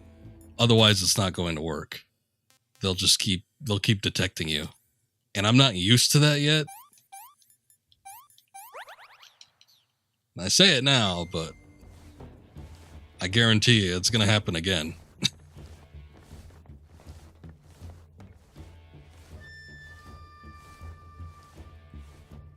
But even if you just try to walk slowly up to them and you're not using the D-pad, it's not gonna fly. This game specifically caters to using the stealth walk mechanic.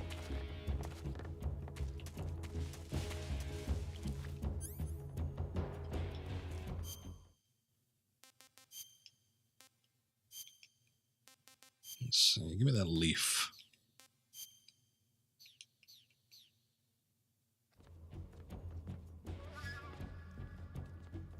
Love the D-pad. Just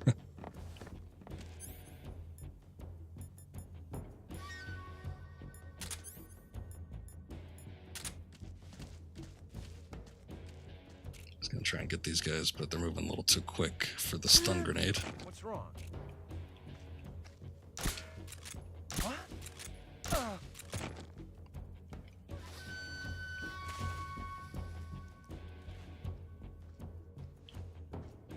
There's always one that like wanders way the hell out in the back. And then there's probably still one lingering around here.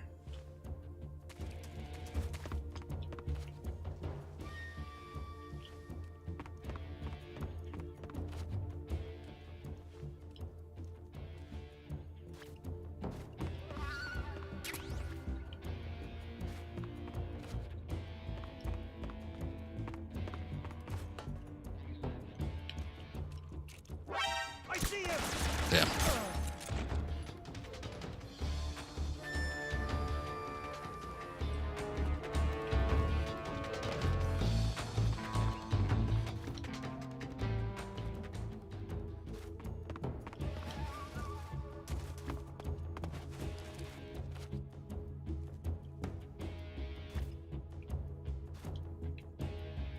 I don't know where he is.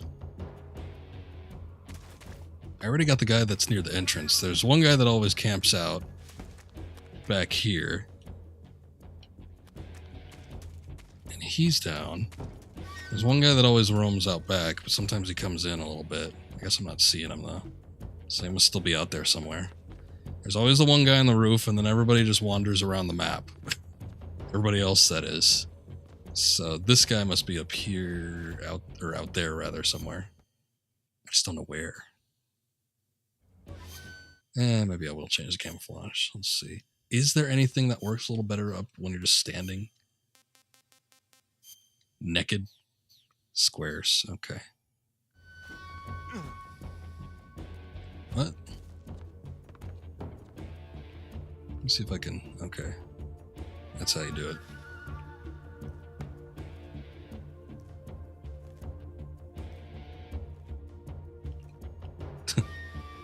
Hell of a balancing act. Want them to pour out Metal Gear Online 1 and 2.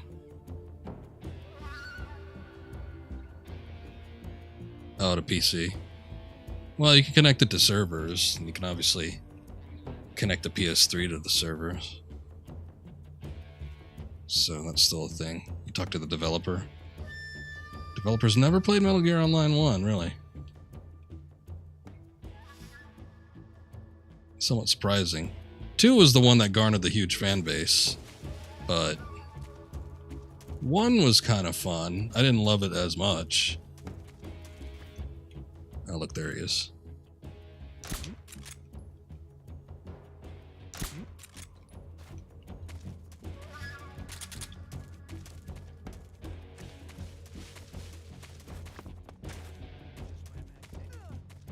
Well, it's a quote-unquote hack, but you know, it's just like download and install a thing that lets you access servers.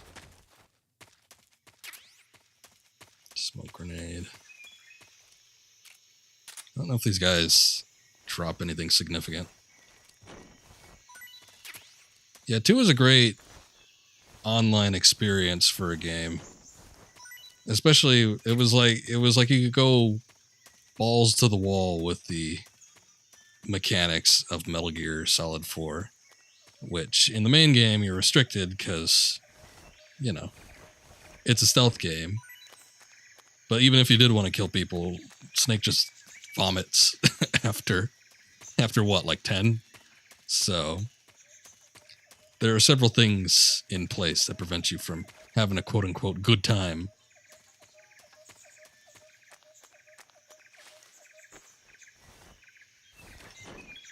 But online was like, it lets loose. You could do whatever you wanted. Ah, damn. Yeah, not the most perfect run with the Ocelots, definitely not. But I am rusty, so hopefully things will be a little bit better. But there's not really a whole lot of stealth boss battles. There's the End and kind of the Fury, or the Fear, rather. I guess you could do the Fury. It's not as fun, though.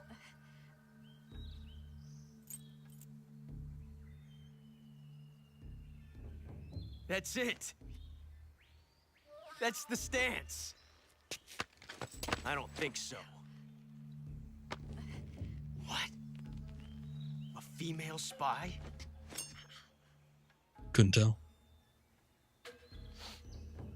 This bitch is wearing perfume. Stay where you are. I've had enough of your judo. I see you've got yourself a single. I'm wearing like the worst camo too. That's right. There'll be no accidents this time. You call that an accident? Well, it wouldn't have happened if you hadn't been showing off. What did you say? It's a nice gun, I'll give you that. But the engraving gives you no tactical advantage whatsoever. Unless you were planning to auction it off as a collector's item. Keep harassing the developer for Save Metal Gear Online. And you're forgetting one more very basic thing. You don't have what it takes to kill me.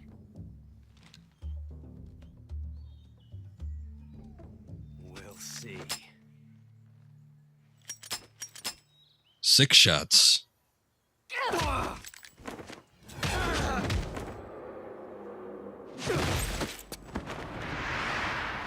Woo!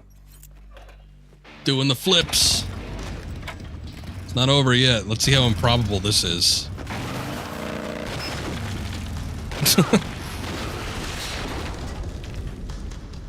Bike is lighter than air.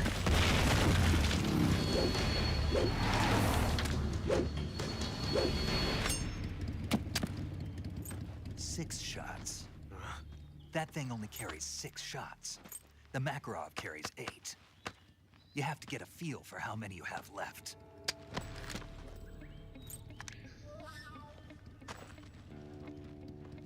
This is a high-class weapon. It's not meant for shooting people.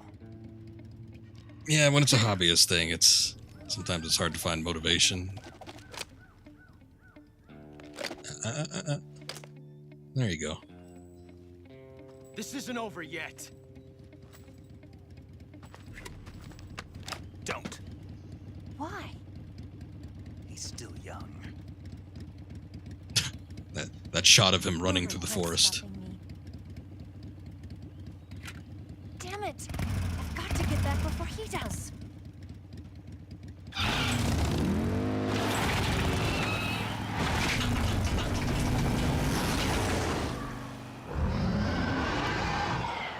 Ah, yes, the dragon bike.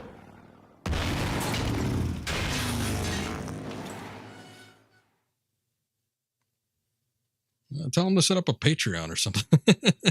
Nah, I'm sure if he did it for money, Konami would shut him down for sure.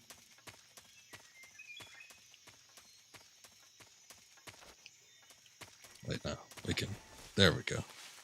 Okay, I knew there was a way to hop over that. I just didn't remember how. Anybody got any words on what just transpired here? It looks like you've got rid of all the ocelots. Yeah. Now proceed with the rescue of Sokolov. According to Eva, you should start by going to the crevice to the north and... Can we trust her? What's that? Eva is with the KGB, isn't she? Can I really believe what she says? How do I know she won't double-cross me? There are no guarantees in espionage, Snake, only calculated guesses. At this point in time, the KGB stands nothing to gain by stabbing us in the back. So you're saying I can trust her? I'm saying the chance that she'll betray you is low. Ah. Of course, we checked the route she gave you against our own data. It looks like a pretty solid infiltration route. It makes good use of weak spots in the enemy's defenses. You shouldn't have any problems. Follow the route Eva showed you and proceed with the mission. Roger. First, enter the cave through the crevice. Eva said it was to the north, so head that way. I see you caught yourself a green tree python. Oh, finally. The green tree python. Now we want to talk about that? So no need to worry. It's fairly docile too, so I don't think it's likely to attack you. The green tree python originally comes from Australia, and well, again, he's working with it's a really pretty green color. Kind of tricky IP situations. I'm sure he doesn't want a hell of a lot of leads Snake, for him to be completely identified, because it's possible he could find himself in a lawsuit. No, after that. They're a really pretty green color. I thought so. What was I thinking? Seeing a snake and calling it pretty? What's wrong with that? Everything. When a normal woman sees a snake, she's supposed to scream or get sick or something like that. And you think you're normal? What was that? Nothing. Oh, it's all your fault. Jeez, I'm sorry. But enough of that. What do you mean, enough of that? This is serious. No, I just wanted you to tell me how it tastes. How should I know? Ugh. It was awfully pretty, though. Delving Hey, deep Snake, into the psyches. Remember back at the abandoned factory when you whittled the grip of that 45 down? Yeah. Yeah, we're still here. That happened like a few minutes ago. Why the grip? To fit it with a knife. A knife? You're gonna keep the knife and the gun both at the ready? That's the idea. Why would you want to do that?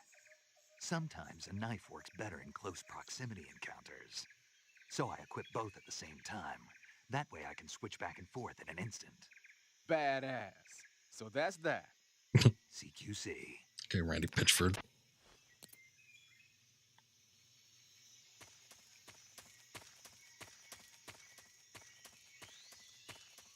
Well, it's just one of those things. I'm sure you could access it via emulation too. PS3 emulations come a long way, especially this year of all years.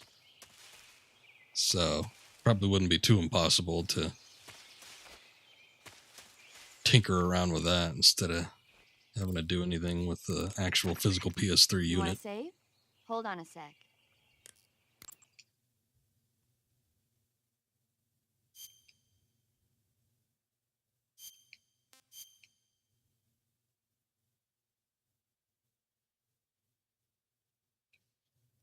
All right, what's the word on cinema now? Snake, have you seen Earth versus the Spider? This one I actually have not It's about seen. this spider that suddenly mutates into a giant monster. They bring it into the But I've city seen in a state clips. of hibernation, but it wakes up and starts wrecking the place. So why did the spider turn huge? I told you, it suddenly mutated. Yeah, right. Snake, it's people like you that take all the fun out of watching movies. Always nitpicking and taking things too seriously. Honestly, why even bother? Look, the important thing isn't that it got Is that a slight at critics of the game? the fact that there's a huge spider destroying the city. Suspend your disbelief. That's the whole point of movies.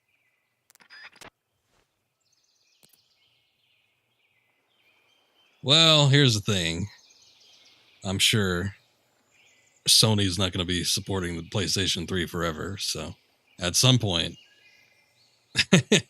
whether you like it or not, you might end up in a position where it wouldn't be so bad to try and modify that console. Okay, we've been playing a long time, so I'm going to go ahead and stop it here. But so far, so good. I really wanted to get past that opening sequence, which, as we said, was about 2 hours long, and then just to get past the Ocelot battle was another hour and a half, which I kind of wasn't expecting, but that's how it goes sometimes. So extra long stream today, but we'll be back with more of this next Monday, and it's probably going to end up being a bit of a shorter one. However, I don't know. I might want to see if I can do some extensive gameplay here so we can knock this out in like three streams, maybe. Is that even doable? Maybe not. We'll see. Thanks for stopping by, Deller. Appreciate it. Always fun discussing the Metal Gears with you. And get to that point, yeah, it's a possibility. You never know what the future is going to hold with Sony in particular as a company, so there might not be any reason to withhold you from trying to jailbreak a console, but easier said than done, I suppose. Anyway, thank you guys for watching. Appreciate it. And I'll be back tomorrow. We got to start up some new games. So look forward to that. Monopolize the conversations. That's fine. Nah, I need somebody to bounce some Metal Gear conversation off of. There's not too many people I know that got that, that get it, man. Omi line 21. I hope that's how it's pronounced. I appreciate the follow. Thank you for that. Let me see if somebody was here because I was gonna mention something. Okay, they're no longer here. Oh well. I did receive a question about what anime that was at the bottom right. It's Gunbuster. I thought it was Buster something, but it sounded too stupid, so I didn't want to say it. But it's Gunbuster. It's an old Gynax anime from, I think, like the late 80s, like super late 80s. But old Hideaki Anno, he of NGE fame. I think that was one of the first series that he worked on, but the guy's not here, so it's not going to matter much to anybody else anyway. But interesting little trivia bit, I guess, for you. Right? That MGS flair. All right. Well, you guys take care. Have a good night, and maybe we'll see you tomorrow. So until then, have a good night.